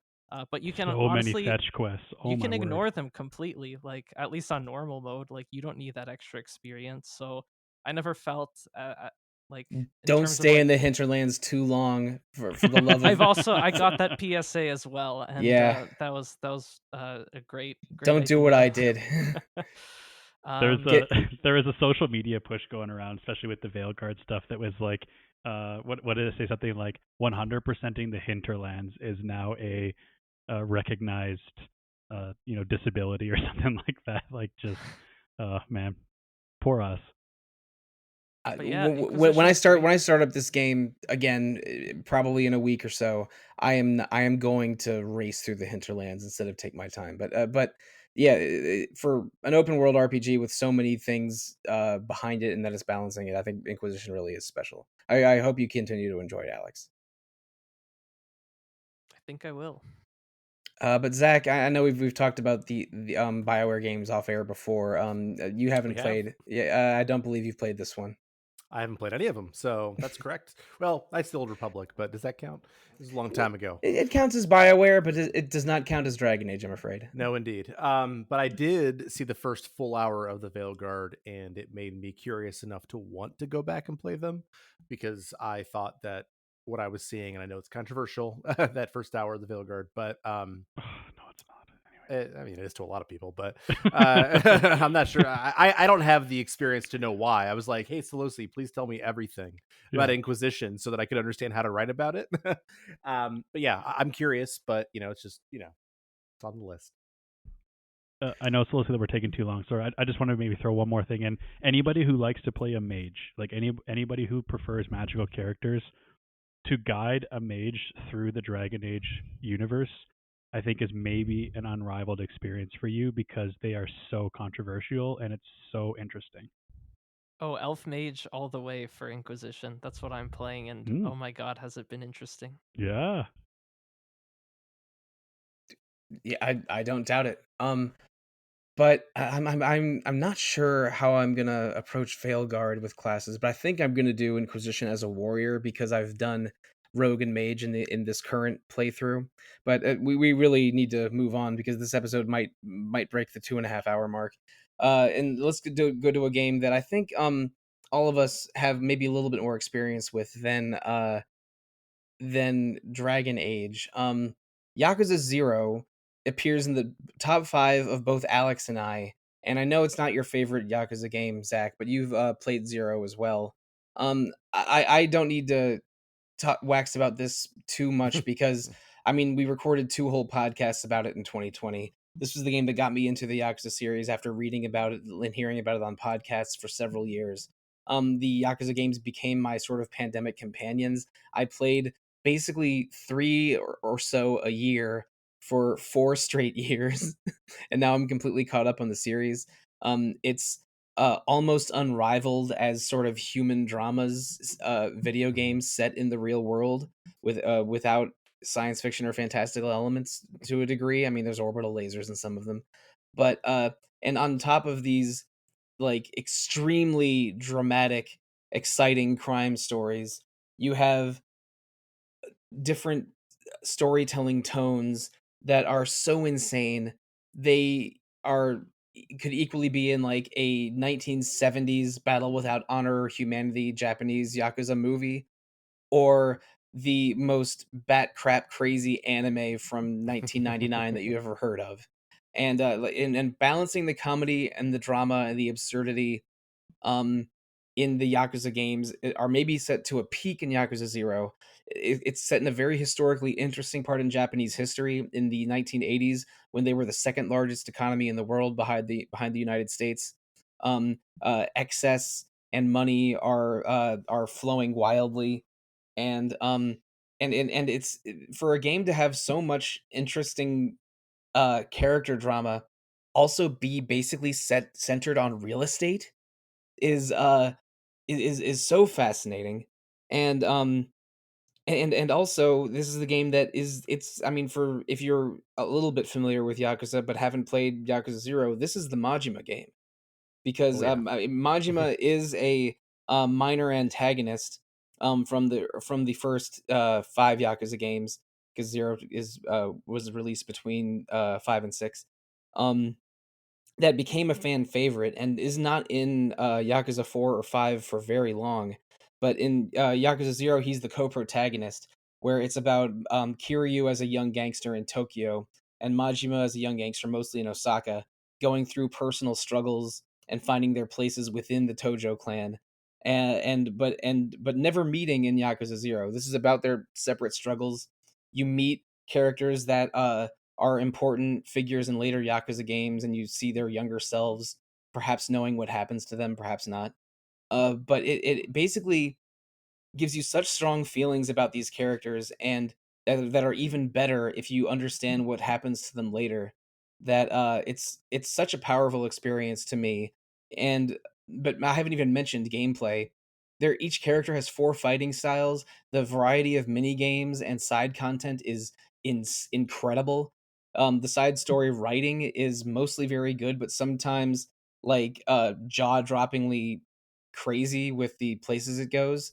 Like you infiltrate a cult and have to learn their dance. You have to help a dominatrix that lacks confidence. And when you help the dominatrix, one of her clients joins your real estate company as a manager. You end up bowling to try to save the life of a chicken that might become someone's dinner if you lose. It is so crazy and so fun, but if you ignore the crazy, then it's a really compelling crime drama that it's one of the total package action RPGs of the 2010s. And again, it kicked off my Like a Dragon / Yakuza obsession that continues to this day. I don't know if I would be more excited for any video game announcement right now than the next Ryu Gakutoku Studio game. Like, it would take something at the level of Capcom reviving Mega Man X or Chrono Trigger 3 to make me more excited than Like a Dragon 9. Mhm. But yeah, I think that anyone that likes action RPGs or open world games needs to give Yakuza 0 a shot. And then Zach, I know it's not your favorite Like a Dragon game, but it is my Well, favorite. So I'm it's gonna so close. oh really? Because you said some rude things about Yakuza 0 on a different podcast a few years I ago. I didn't say anything rude. I said it wasn't essential, and I stand by it. But Mm. uh, there's a difference. And at the time, I hadn't actually finished it, but I have now. And I still it didn't place on my list, but um, I do think that Yakuza 0, for me, like Yakuza 0 is so carried by the story of Majima, and the strength of the story of Majima. And I think that the way that the themes play back and forth between Kiryu and Majima's stories are really fascinating. I think the ending is really emotional. And, for me, like the first one I played was Yakuza 7. Um, and so I didn't know much about Majima like a lot of people probably did when they played Zero. And I think that just to see his growth throughout that and how surprising it is, um, that it makes sense that he is who he becomes in Kiwami, I think is just like remarkable character writing and character growth. And I think that if for nothing else, and I agree with everything else you said, but if for nothing else, the growth of Majima is just remarkable storytelling, and I think it's really strong along with everything else you said. And one thing that is, I don't think I don't think any of it counts as a spoiler. Kazuhiro Nakaya is the voice actor that plays Ichiban in Like a Dragon 7 and 8. Stud.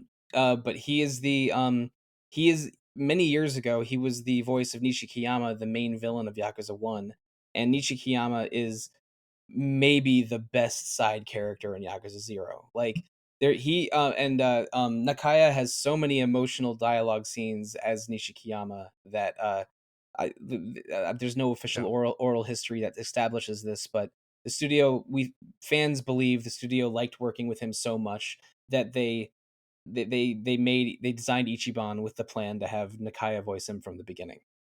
Um, but that's enough from me. Aleks, you also had Yakuza 0 quite high on your list. So you definitely have some positive feelings about it. Let's talk about them.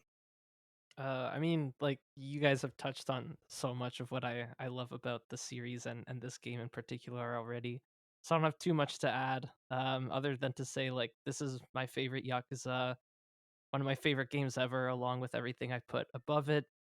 And yeah, just on the point of that, like that tone it manages between like silly irreverence and like authentic, like on a sometimes even like heart-wrenching melodrama is like so impressive, and it's like something that feels like so specific to like what video games can manage with their storytelling and their tones, that like the only other franchises that manage that balance in such a seamless perfect way are like Metal Gear Solid and Mother, and both of those series are like two of the other best series of games I've ever played. So I mean, it's also like Yakuza 0 is like so easy to recommend to people because unlike the rest of the series, like there's none of like the baggage of continuity. Like you mentioned, like it's great to like pick up on the how like the characters will develop in the future if you've played those games, but you can also just jump into Yakuza 0 completely fresh and Which is how like I did it. Yeah. yeah, and like totally like gel with the story and be able to follow everything that's going on and not have to do like any prior research like I had to do with Yakuza 4 being my first Yakuza game. That was a tough one to get into first, but yeah, I mean Zero's like near perfection to me. I love the game. Yeah, 0 also has very, very smart reuse of assets. Maybe of any other game that I've ever played, because it takes two of the maps from Yakuza 5, but then 8 gives them an 80s makeover. And Yeah. some characters are clearly reskins of older characters. Like Wenhai Lee is obviously Saejima, and the character Oda, I think his name's Jun Oda, is why can't I think of his name? Yakuza 4 boy. Yeah, Akiyama? Akiyama, yeah, yeah, Yeah, yeah. yeah. And like Jun Oda is clearly a reskinned Akiyama, and they do things that are they clearly were able to make this um just 1 year after Like a Dragon Ishin, because they reused so many assets from Yakuza 5 well, that you can that only the seasoned fans will see what's going on. But it just makes it even more impressive to me as a now a veteran fan, but I was not a veteran fan when we played this 4 years ago. But you know what? I've had a pretty good record so far. I have played every single game that we've discussed, other than Assassin's Creed Odyssey.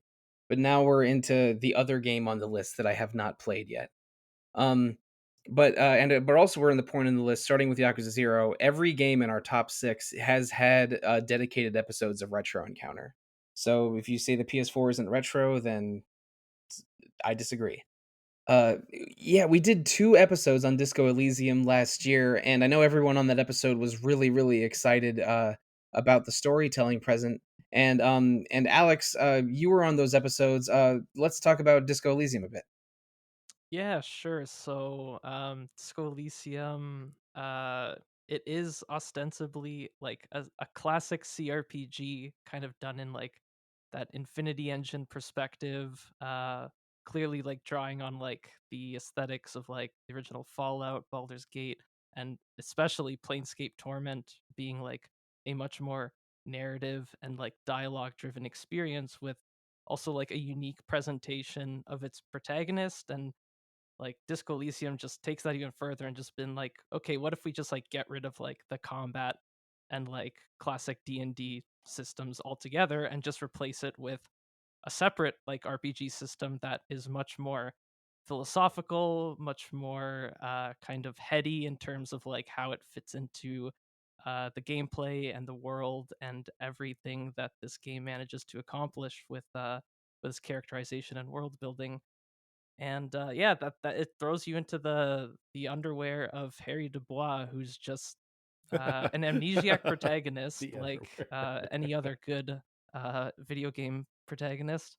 But he's just finished like a totally disastrous like alcohol and drug induced bender, and that has been the root cause of his amnesia. So it's a very like silly premise in one way, but like I mean, like talking about Yakuza managing like silliness and seriousness together, like Yeah. Disco Elysium is another game that really accomplishes that feat.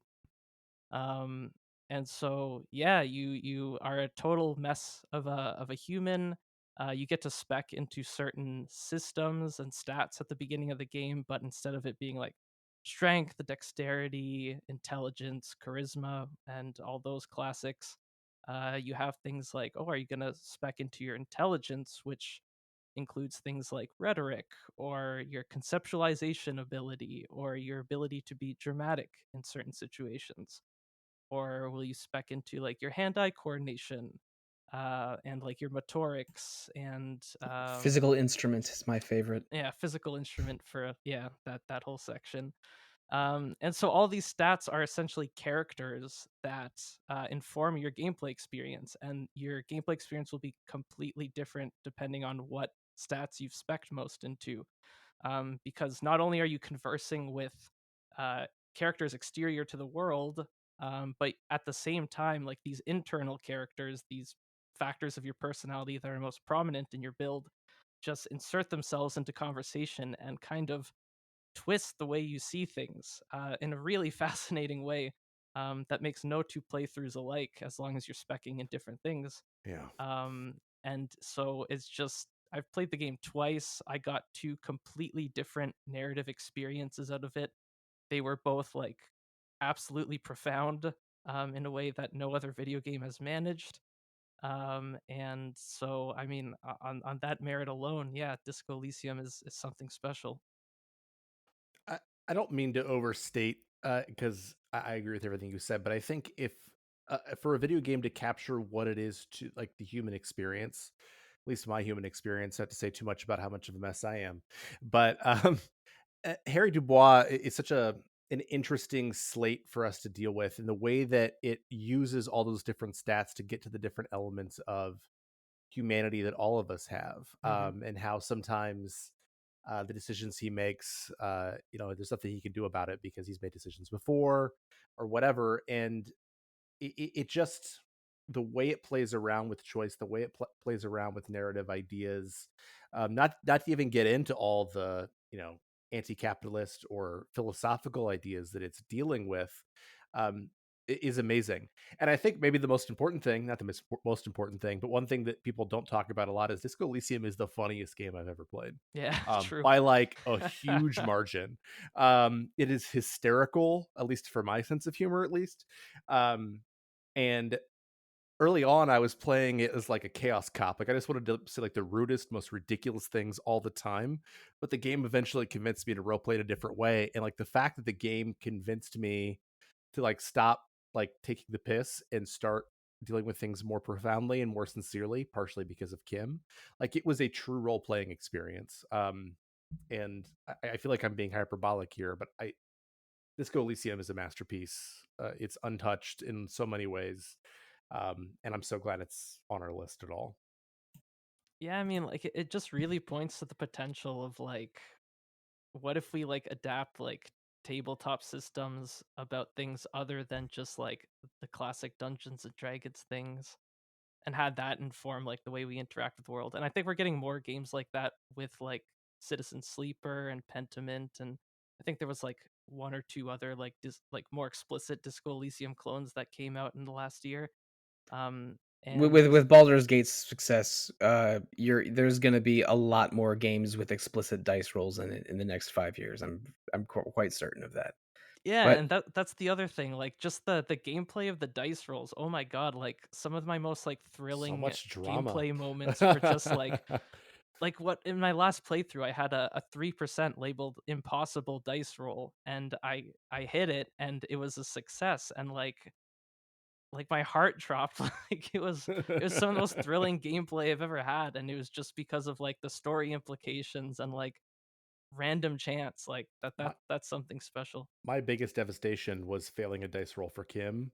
That made me say something extremely rude to him, and I still remember it to this day. And it's like my biggest loss in an RPG of all time. what was your success rate? Oh, it was high. It was like 75% or something. Like Oof. I was trying to be nice to this guy because who can not be nice to Kim? And I ended up saying something like homophobic to him, if I'm not mistaken. It was horrible. So yeah, just interesting the way the game works. Well, this game was not on my list or Kyle's list. I played the very beginning of Disco Elysium several years ago, or maybe just a couple of years ago. I don't time doesn't mean anything to me anymore. Um, but and I found it fascinating but confusing.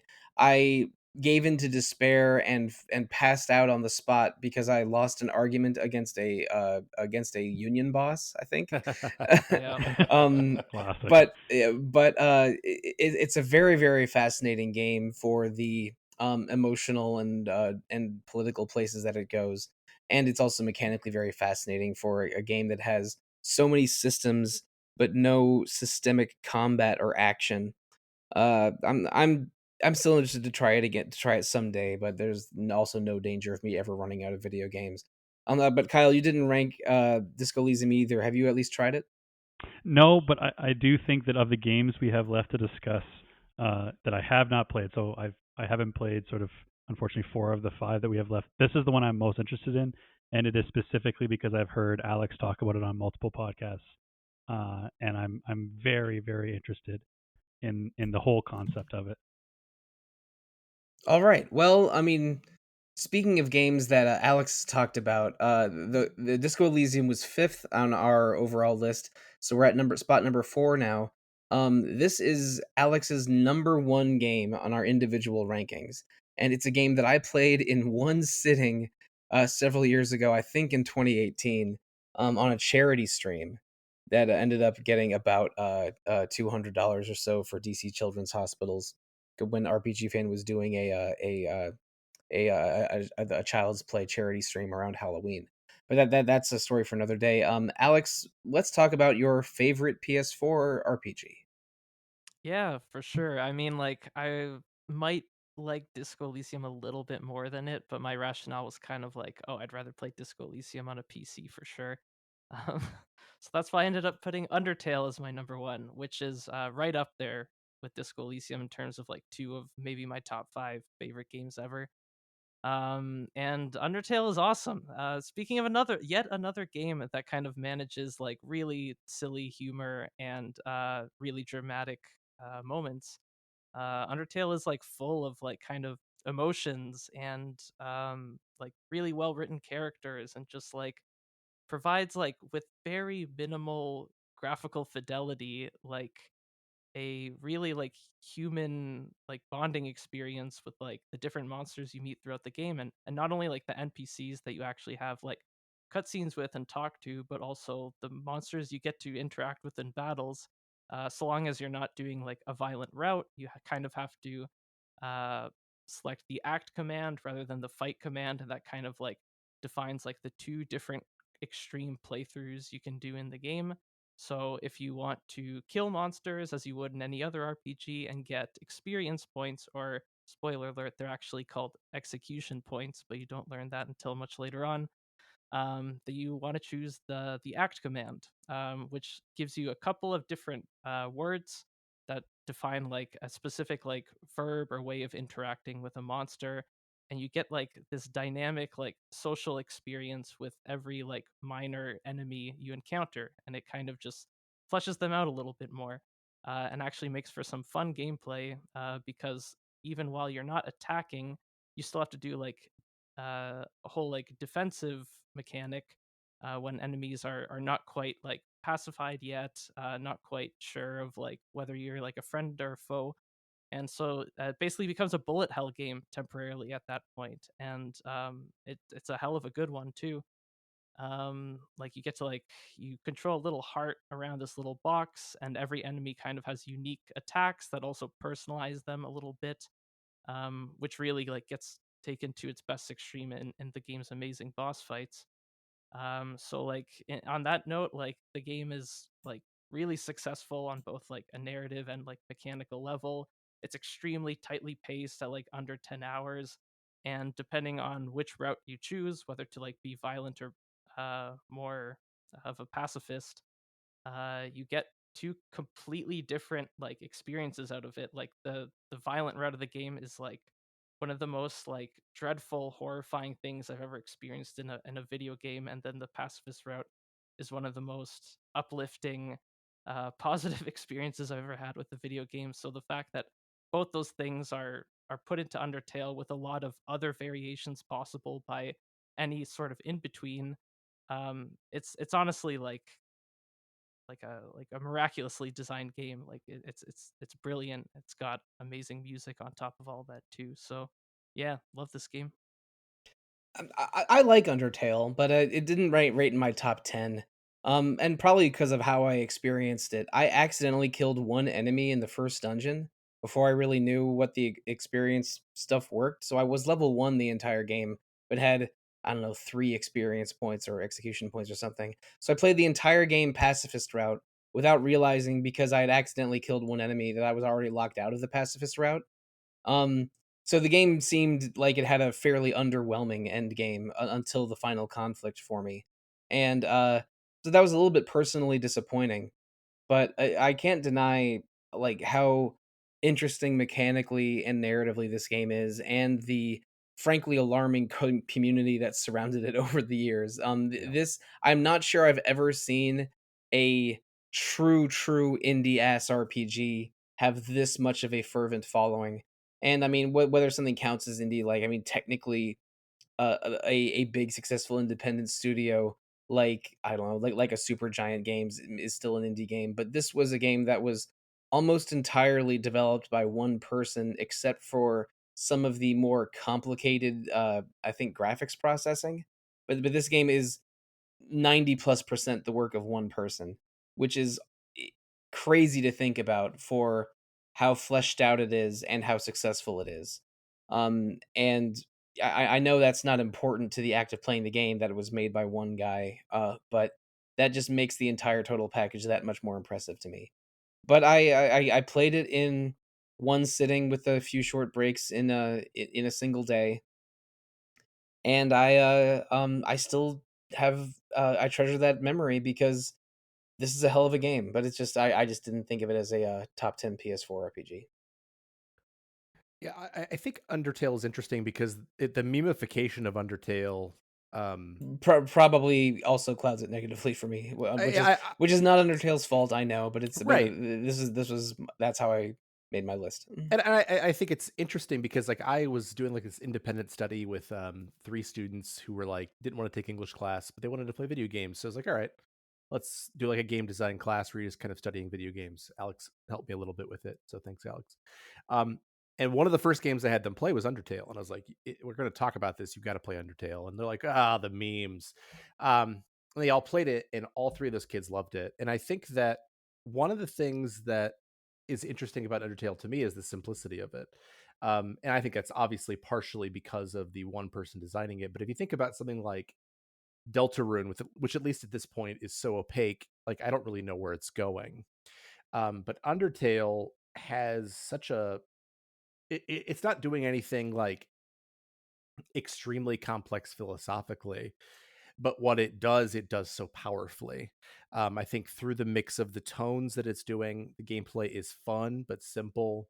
But like the message itself is also very simple, but also extremely powerful. And I think the fact that it wraps it in these gameplay mechanics that we understand um, does a much better job of sort of poking at RPGs than to me something like Moon, which was not as fun to play. So I think Undertale is massively important and massively interesting for what it is, and also the simplicity of its presentation, I think, is also part of what really impresses me about it. Yeah, I think the simplicity is a really great point. Specifically, just in terms of like, yeah, like everything it's doing like is quite simple, other than like the all like the coding and like little like Easter eggs and secrets you can find on different playthroughs. But I mean, like ultimately, what gave this game like such an impact for me is like the fact that it's just like in conversation with like the RPG genre, especially the JRPG genre, and just the ways that it presents what seems like a classic like 8-bit 16-bit RPG experience, and then just like has all these subtle differences that just develop and become like very much their own thing. Like as somebody who grew up with these games along with the rest of you, it just hit really well and really hard for me. So yeah, that whole like just the way it flips the script on everything is just really really clever. And the dialogue's so fun in the battles as you're having those conversations. Like you really have to role play in interesting ways. Yeah, I think I'm playing this game again soon, and I'm excited to do it. I should probably replay Undertale with a better understanding of how the routes work.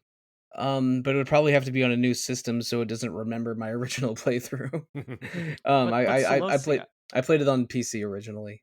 I will say, like, if you've already done like a new, so first of all, like you got Yeah, like, I did a neutral route playthrough, but I finished the game at level 1 with like 3 experience points. so you technically have to do a neutral route playthrough. If you don't like get like a single execution point, you do get kind of like fast tracked to the pacifist ending.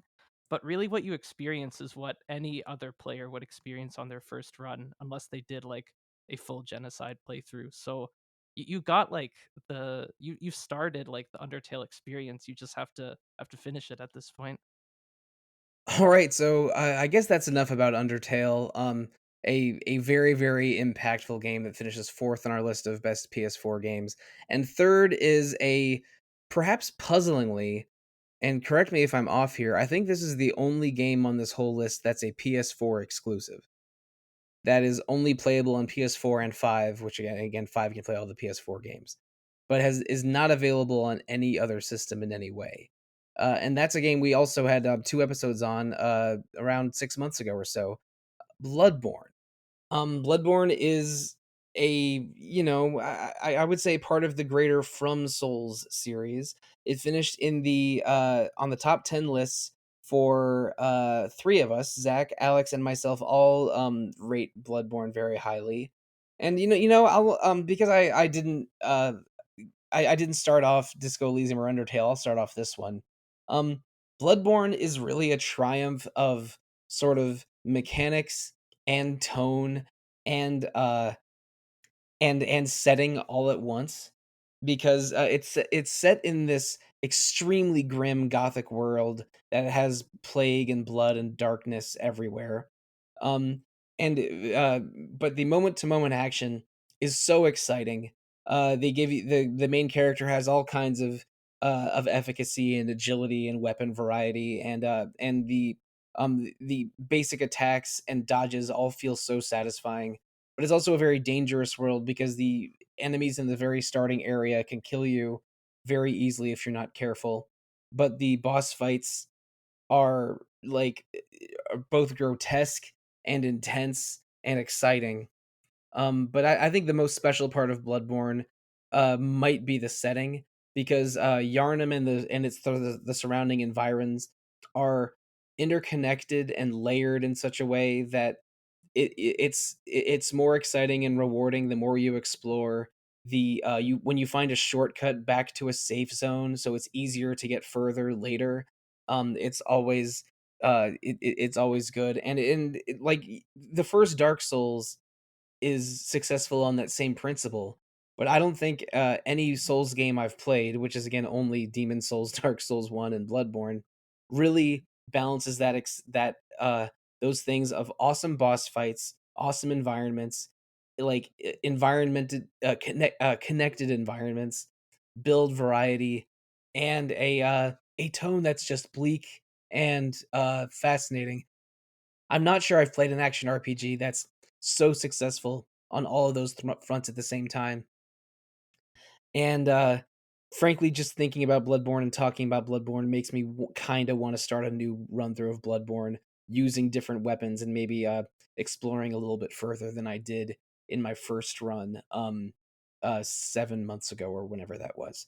But Zach and Alex, I was on that podcast with both of you, so I know all three of us love Bloodborne. Let's talk about it some more.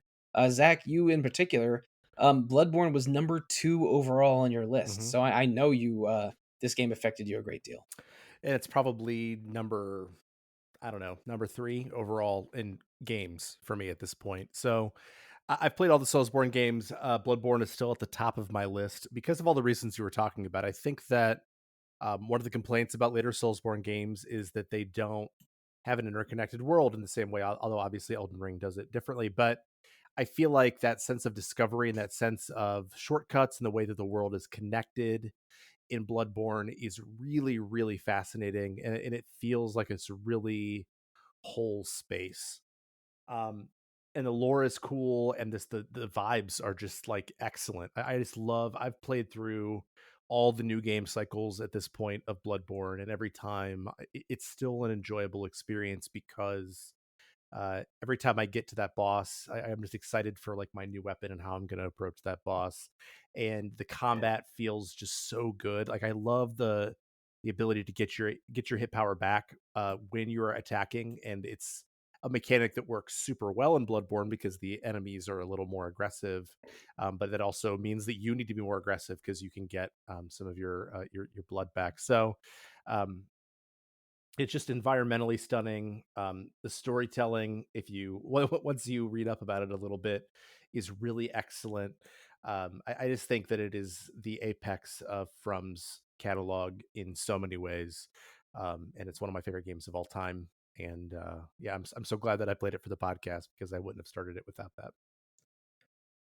I was interested in Bloodborne before the podcast because I had played Demon Souls a year earlier, and I was interested in playing more, but I was still a little bit intimidated by them because I mean the From Souls games, which is what I prefer to call them, but there's a lot of things you could call it: Soulsborne or Soulsborne Ring or Hidetaka Miyazaki specials or whatever you prefer, Hidetaka Miyazaki. But it did take the podcast to me to finally start it, and I'm so glad I did, because I mean, just talking about the combat about it some more.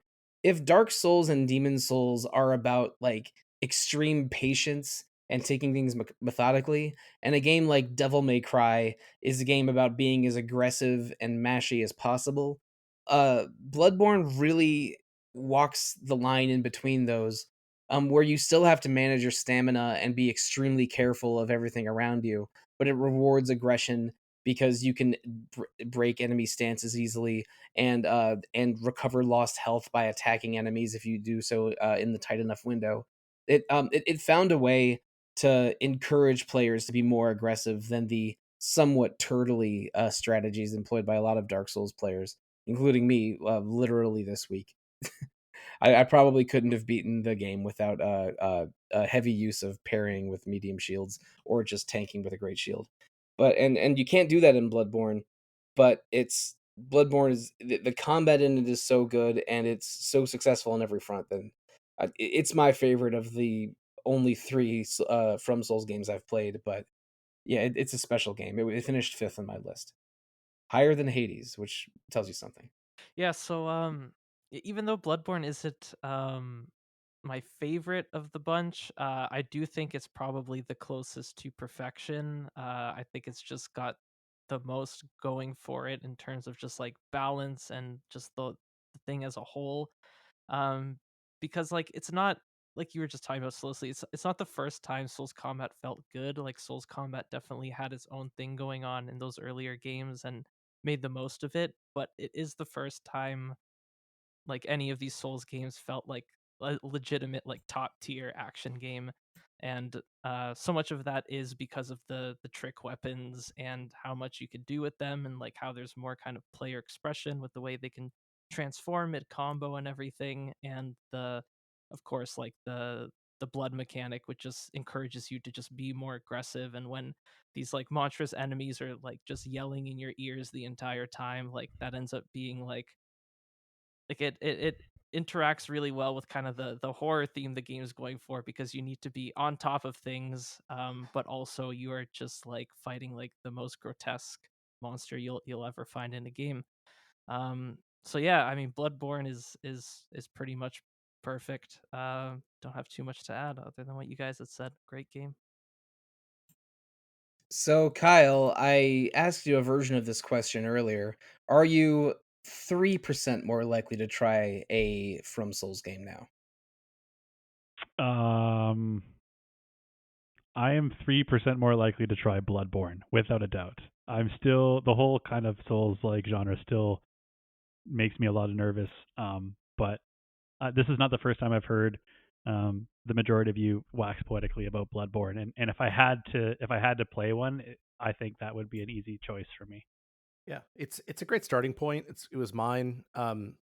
And I hate to sound like a get good jerk or something, but that's actually the opposite of what I mean. Like these games, the rhetoric about them is always like difficulty, difficulty, difficulty, difficulty, and I find it exhausting.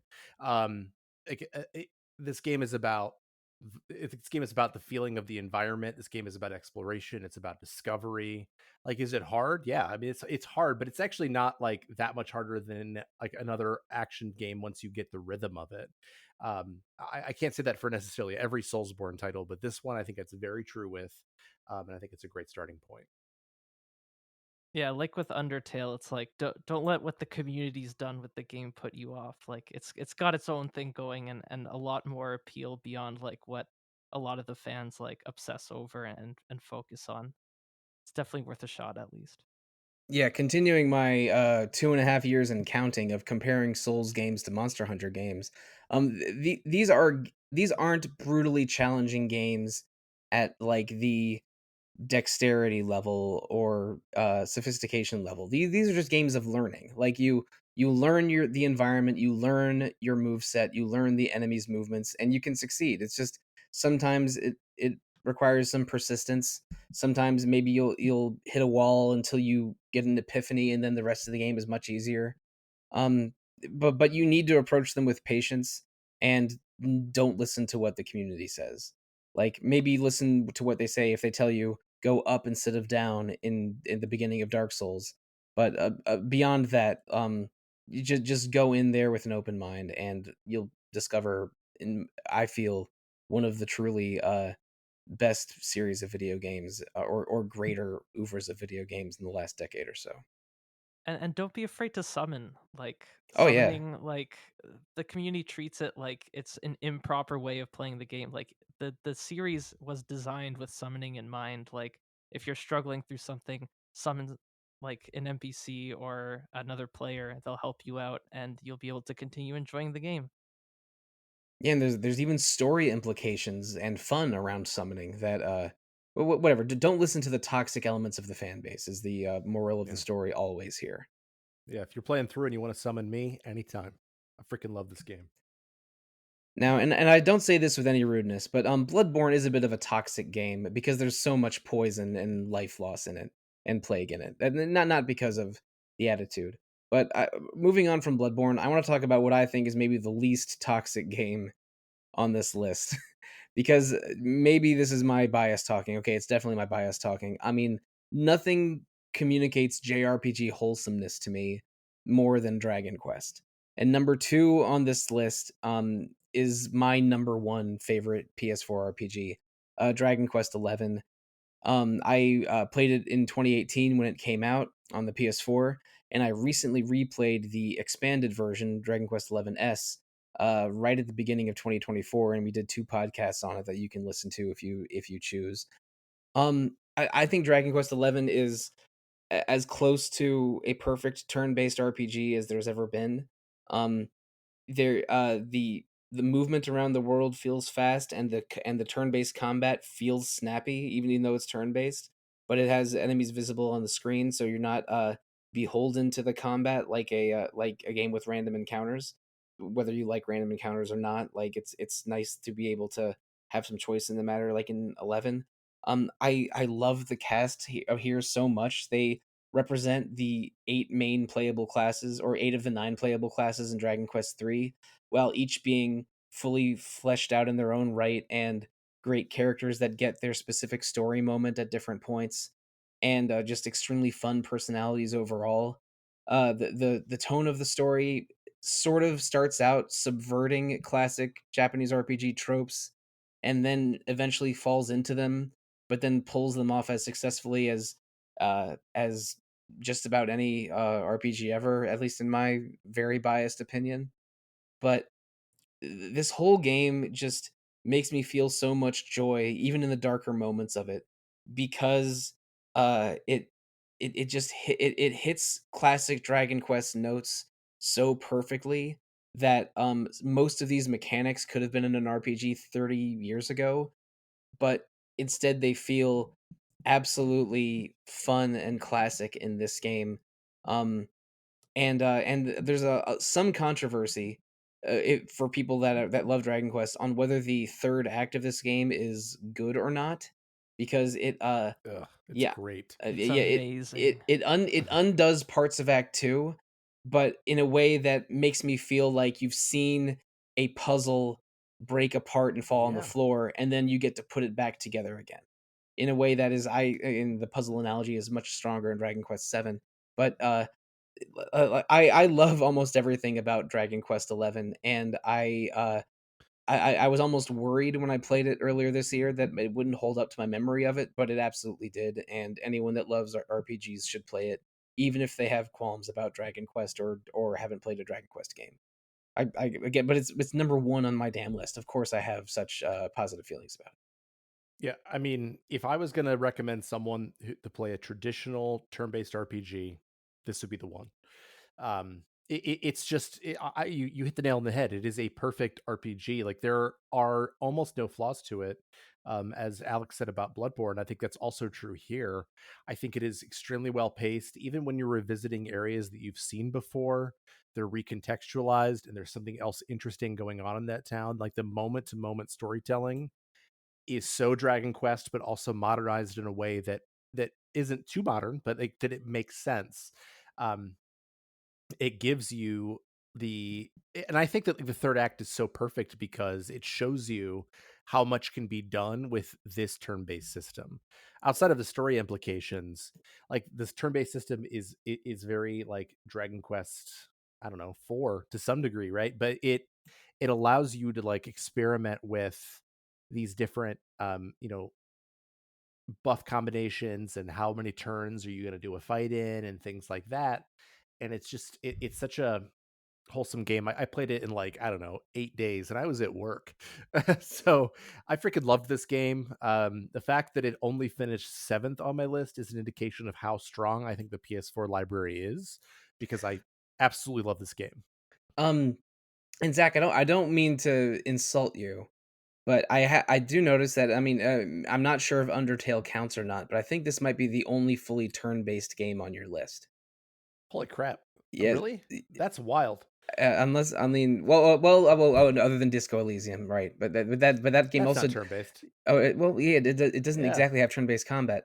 So Oh my yeah, goodness. I'm just thinking that Zach, That's crazy. maybe you're. And again, Everybody's got a type. Everybody's got a type. I'm not trying to insult you, Zach, but I think that maybe your PS4 era sensibilities don't value turn-based combat a lot, but except for Dragon Quest XI. Wow. Because if you asked me, this is crazy. If you asked me like what kind of RPG that I like, I would have told you a turn-based is first. So that's wild. Thank you for pointing that out. You can double check my work if you want, but No, you're right. I'm looking at it right now. This is the only game with turn-based combat on your list. That's crazy. Wow. Yeah, you're right. I mean, Anyway, I don't Dragon Quest have 11's great. I don't have a ton with turn-based combat on my list. Well, yeah, well, more than you, but not a lot more than you. I guess the PS4 era was just a time when the action RPG could thrive, except for Dragon Quest XI, which is Yeah. there was even when there was rumors that it would have action-based combat, there was a minor outcry.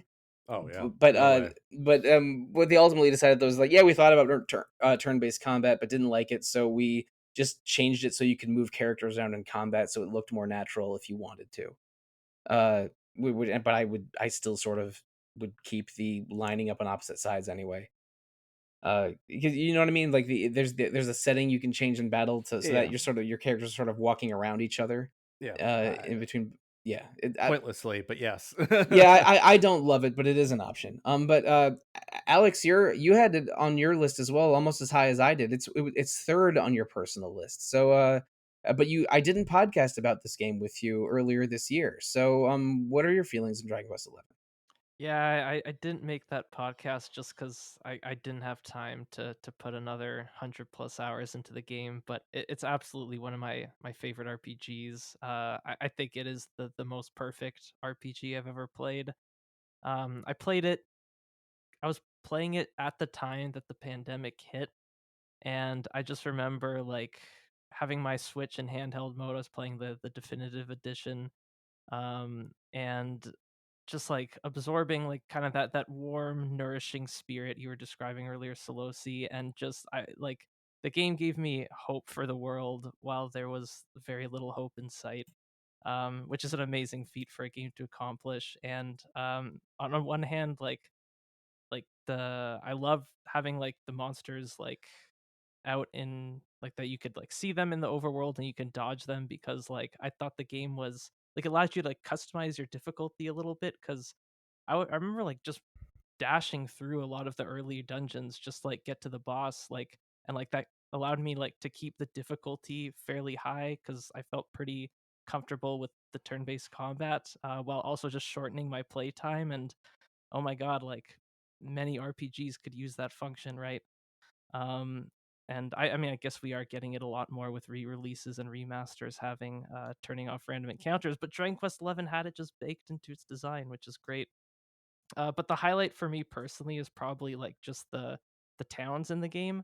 Like I love every single town and the way it's designed and the way it feels like spatially unique. It's just like a lot of fun to just like run and jump around all these like different places. But even more impressive is just like how much depth they were able to put into like every like seemingly insignificant NPC like across the game's 3 acts because if you're spending as much time just hanging out in towns and talking to NPCs as I did, like you actually learn so much about each of these kind of insignificant characters and they all have like arcs that they go on, and when like act 3 hits and like little like time distortion things go on, then you kind of like see like a whole other path to them than if you like when you were talking to them in act 2.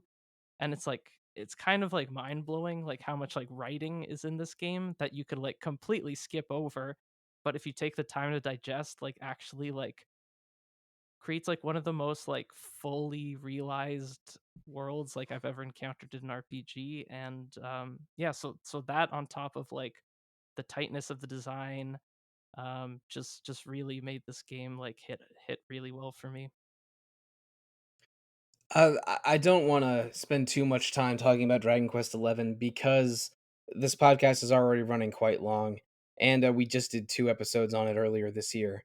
But Kyle, I know you've never played a Dragon Quest game to completion before. Do you think you're a little interested in Dragon Quest 11 now, or are you gonna wait for the HD 2D remake of 3 because it's going to be about a quarter as long? Yes, I am interested in both. I have played Dragon Quest 11. I've started it twice. The farthest I've made is sort of just kind of creeped into Act 2, um, and then just kind of fell off.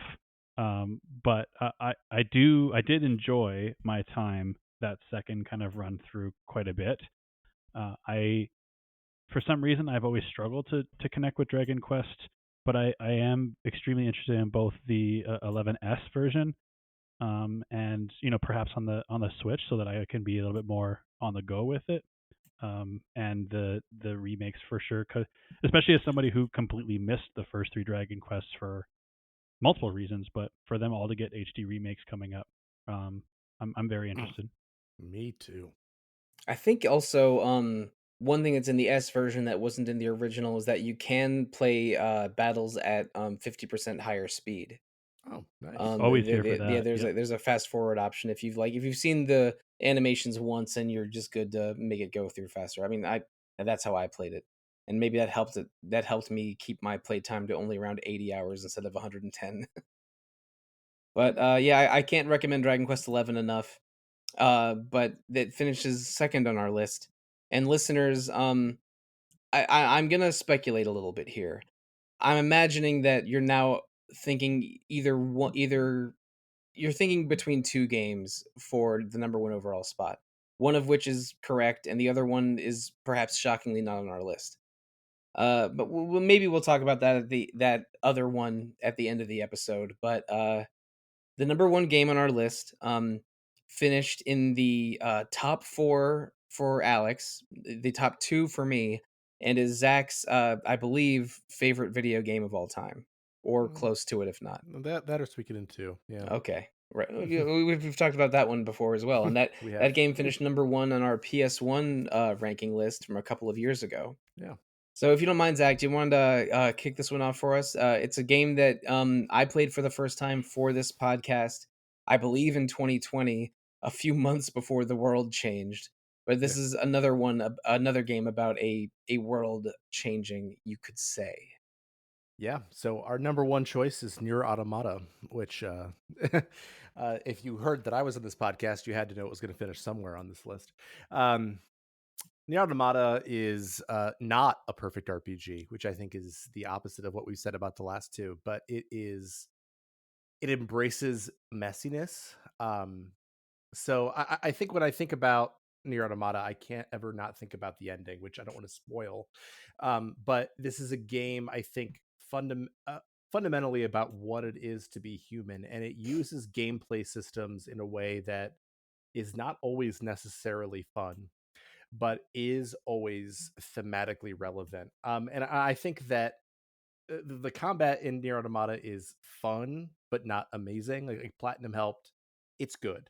The world design, like it's not really an open world. I also made my 3 students play Nier Automata, and they weren't very impressed by it, which I was not happy with. And it has so much of human messiness around the edges, but I think that what it does better than any RPG is it gets to my philosophy about what life is, about what we should be doing, about who we should be, about what we should embrace and what we shouldn't embrace. And that is all very vague because I never want to spoil this game for anyone who hasn't played it, but it is such an important game narratively. It treats it as a video game and it does things narratively that only a video game could do. And that is not something that happens nearly often enough. I think it's special. The music is unimpeachable, and it's just a special video game. And if you don't like it, I am convinced that you haven't gotten to the last ending. No offense, Kyle. Some offense. I was literally about to say, at me, bro. No, I'm on record as understanding that I am not correct about Nier Automata, and I'm okay with that. Well, the first step is admitting that you're wrong. But because I mean, we did talk about this on an episode not too long ago about it was about RPGs that are loved and popular, or that you wanted to like but struggled to like, and you one of your submissions for that episode was Nier Automata, Kyle. Cool. Uh, I I I played this game in early 2020, like I mentioned before. I knew it by reputation. I knew it was about androids and science fiction, and had incredible music. So I knew bits and pieces about it that were accurate, but not the whole story. And I was just consistently blown away by it. It's like this game, it does some things that are kind of within the expected realm of science fiction. Like, I don't want to talk about specific plot points, but it's like some of these things were like, oh yeah, I get the story going this way. But then things would happen that I just had never even thought about in a video game before, or and things that were so notes that were so impressive I was in minor shock about them. And it's a messy emotional story that's not even easy to understand until it's maybe presented to you more easy in a different way later in the same game. But I I think about this game, and I just think about the overwhelming tragedy happening to certain characters, and the setting, and the wild places the story goes, and the ways that the gameplay and narrative would consistently surprise or shock me without ever really losing without ever really losing its tone or its message. And it's a game that I don't want to spoil the ending, but it's a game that I played and loved. I did not platinum it, even though you can just buy trophies from a late game NPC if you've missed them earlier in the game, which is I think very funny. That just sort of goes to show how It's even thematically relevant. yeah, So I it's mean, excellent. yeah, it's thematically sensible, but also I think it goes to how little Yoko Taro thinks of trophies, but or game achievements. But I don't know if I ever want to play it again, because that first experience and ending and my choice at the end of the ending was so powerful to me. I don't know if I want to experience it again. But not because it was harrowing or soul crushing in a way that was just Yeah. so it was just so beautiful and perfect. It's like, if I were to replay the game, it would be to show to someone else and not Yeah. for my own satisfaction, because I can hardly imagine being more moved and satisfied by a game's ending. But Right. it's whatever. Nier Automata is wonderful. Yeah, I mean, I've played all the way through this game 3 times, not like, the multiple endings, and the and You've seen ending E 3 times. correct. And every time I've seen it, it's been like a particular moment in my life, and it's a moment that I've needed that message. So yeah, it's real good. And then this is semi-serious, but also semi a joke. Um, my girlfriend has not played this game. I've thought about playing it with her to show it to her, and also so she could experience it. But I also kind of don't, because I'm worried that there is a non-zero chance that it causes us to break up. Are you It's that afraid she's kind of not gonna game. like it? No. I'm worried that it just might drag her down emotionally to a degree that she. But the ending is so uplifting. Like, it's so beautiful. Like, so much about having this. played It looks darkness 4 in the hours. face, and it says that isn't real. It's so beautiful. Sorry, I There's understand nothing. your point, though. Yeah, there's nothing that is uplifting about the first 4 hours of that game. Holy. But there's Anyways. nothing that's uplifting about most of life. That's my point. Like, it's that ending that convinces me every time that there's something that is worth it. It's so freaking good. Zach, do 2 of your favorite RPGs of all time sing about the weight of the world? Somebody check on Zach. I'm good. Zach, you know the joke I was telling right there. I actually don't. What else sings about the weight of the world? Isn't Weight of the World a song in Xenoblade 3? Weight of Life. Weight of Life. Oh no. Maybe I should play these games before I talk about them. No, it's okay. Dang it. All right. Weight of Life is a thanks for the banger of a booze, song. Kyle. Well, this is your last episode of Retro Encounter. Yeah. Hey, you know what? Made it worth it. So Alex, I know you've also played Nier Automata. It finished 4th on your list overall, but you've been a little quiet here. I mean, again, we're already at 2.5 hours or almost there. What are your overall feelings on Nier Automata? I mean, I don't have to add too much to what y'all have said already. It was great. I wrote a thing on it that people can check out. It's on the site. If you want to get my thoughts on it, all I'll say is like Bloodborne and Witcher 3 were like the first games I played on the PS4, and I played them like kind of like they were both like part of what my friends had already had at the time.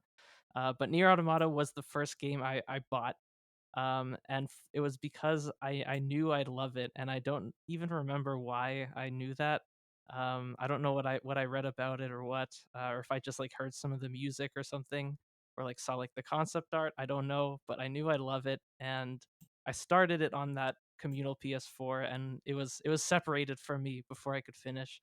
And so I had to wait a couple of years until I finally had my own PS4 and was able to play through the whole thing. And it was great. It was an emotional journey, just like as Zach was describing. And yeah, like just the way this game plays with like perspective, how like your character is like framed in the scene, how it plays with genre, shifts through different genres, like to accommodate like the different narrative moments that are happening and like the story twists as well. Like all those things to me just like as I was playing the game felt like an absolute like revelation in advancing like how games can be like expressive as a medium. And it's a great game. Yeah. Whew. So is that it? Are we done? Do we have our top 11? We do. All right. But we do need to very briefly talk about what's missing before we go. We should. I mean, Persona 5 only finished near on two people's lists. I had it 10th and Yeah. Alex had it 8th. And so it's a game I think is very, very good, perhaps obviously. But I mean, not everybody loves Persona 5. And again, I picked 9 games that I love more than Persona 5. We don't need to go deep into it, but I had a feeling going in, some people were expecting Persona 5 the whole time, but never got it. Which I have, apologies to Persona 5 fans, but then maybe no apologies to Persona 5 fans. Plenty of people love Persona 5. Yeah, I mean, Persona 5 is a really good game, but I think it is thematically flat. But And if it this has but if this episode was best PS4 menus, sure, we're yeah, talking we're like, talking number if it was the one, most baby. we're stylish, talking about best top music 3 game. soundtrack. Yeah. Yeah, there are so many things I love about Persona 5, but it doesn't accomplish, I think, what it sets out to accomplish with the themes that it's trying to tackle, which I think earlier Persona games did, which I think weakens it. So it would have been top 15 for me, because the combat's phenomenal. I do like turn-based combat, I promise. Because the dungeon exploration is excellent, but for me, it doesn't land in all the ways it needs to be a top 10 RPG. I think that the combat is very smooth. It's a very stylish game with gorgeous menus. But its themes are consistent, but it doesn't. I think that after a while, it it falls a little flat. Like there isn't as much excitement in the late game as there are in the early game, and I Yeah. think that earlier Persona games hit many of the same or similar themes and do it better. Again, like it probably finishes. I've played 5 Persona games to completion, all of them except for one, and I think it would finish 4th or 5th for me. But Persona 5 is great. It's Persona is one of my favorite series. I just like several PS4 games more. But there's a lot of games that we voted for that got points but didn't finish in our top 11. For Zach, you had votes for Dark Souls 3, The Witcher 3, Near Replicant, Elden Ring, and that's all. Everything else on your list finished in the 11. For me, it was Persona 5 Royal, 13 Sentinels Aegis Rim, which I had 9th, Yakuza Like a Dragon, and Hades that did not finish in the top 11. Alex, you had I think fewer than Zach or I. Final Fantasy 15, Persona 5 Royal, and The Witcher 3 did not make the top 11. And then Kyle, the real maverick of the four of us, you I think had 6 games that did not finish in the top 11. The Trials of Mana remake, Yakuza Like a Dragon, Final Fantasy Type 0, The Legend of Heroes Trails of Cold Steel, Banner Saga 2, Tales of Arise, and Divinity Original Sin 2. Oh, it's 7, not 6. But we had some consensus, at least with the top three. Those are games that Zach, Alex, and I all voted for. But I mean, there's a pretty diverse set of opinions here. I thought about FF7 remake and Trials of Mana remake, and Tales of Arise for like my 9 or 10 spots, but couldn't really get there. Because of the arbitrary rules I set for myself, I couldn't include some PS4 remade games. Uh, but ultimately, I think this is a very, very good list that represents the four of us very well, even if there's no Persona 5 on it. Yeah, I think it's a really interesting list. And I think that the justifications that everybody provided for why they're there are legitimate. It's just it's a stacked console. If we were to Yeah, re-record that best console for RPGs today, I think it would be closer. I think so. I think the PS4 era was just ending when we recorded that Hmm. episode. But now I'm wondering if this was, especially because like online storefronts and online multiplayer were as good or better as they ever were on the or like that was when the first time it truly became global was on the PS4. And I mean it really does feel like a golden age, especially compared to the Sony's weaker showing on the PS3. Hmm. And the fact that many PS5 games are still coming out with PS4 versions just is a demonstrates the staying power of that console. But before we move into housekeeping, I have one last question, and I urge all of us to keep it to 1 or 2 sentences, because this episode has already been so long. Is there a game that you have not played that was mentioned today that you think you're close to playing because of today's discussion or your other preconceived opinions about that game or games? I'll go first. Uh, it's probably Dark Souls 3. Only because I'm a bit in a Souls mindset right now. I just talking about Bloodborne and recently playing Dark Souls 1 has me excited to play more, and Dark Souls 3 might be the next one I play. But does anyone else have a game that was mentioned today in some point that you think you're close to playing or trying out later? Probably Monster Hunter World. Although I don't know if I'll get to it before the next one, but I'm just interested in Monster Hunter at this point, and everything you said made me more interested. Yeah, I think 13 Sentinels for me is just near the bottom of your list, Sollosi, but that's definitely one that I've been planning to play, and I will definitely do so sometime soon. But Same. also obviously Endwalker. One day. I want to play Endwalker. The problem is I'm worried about what Final Fantasy 14 does to me. Yeah, that's the issue.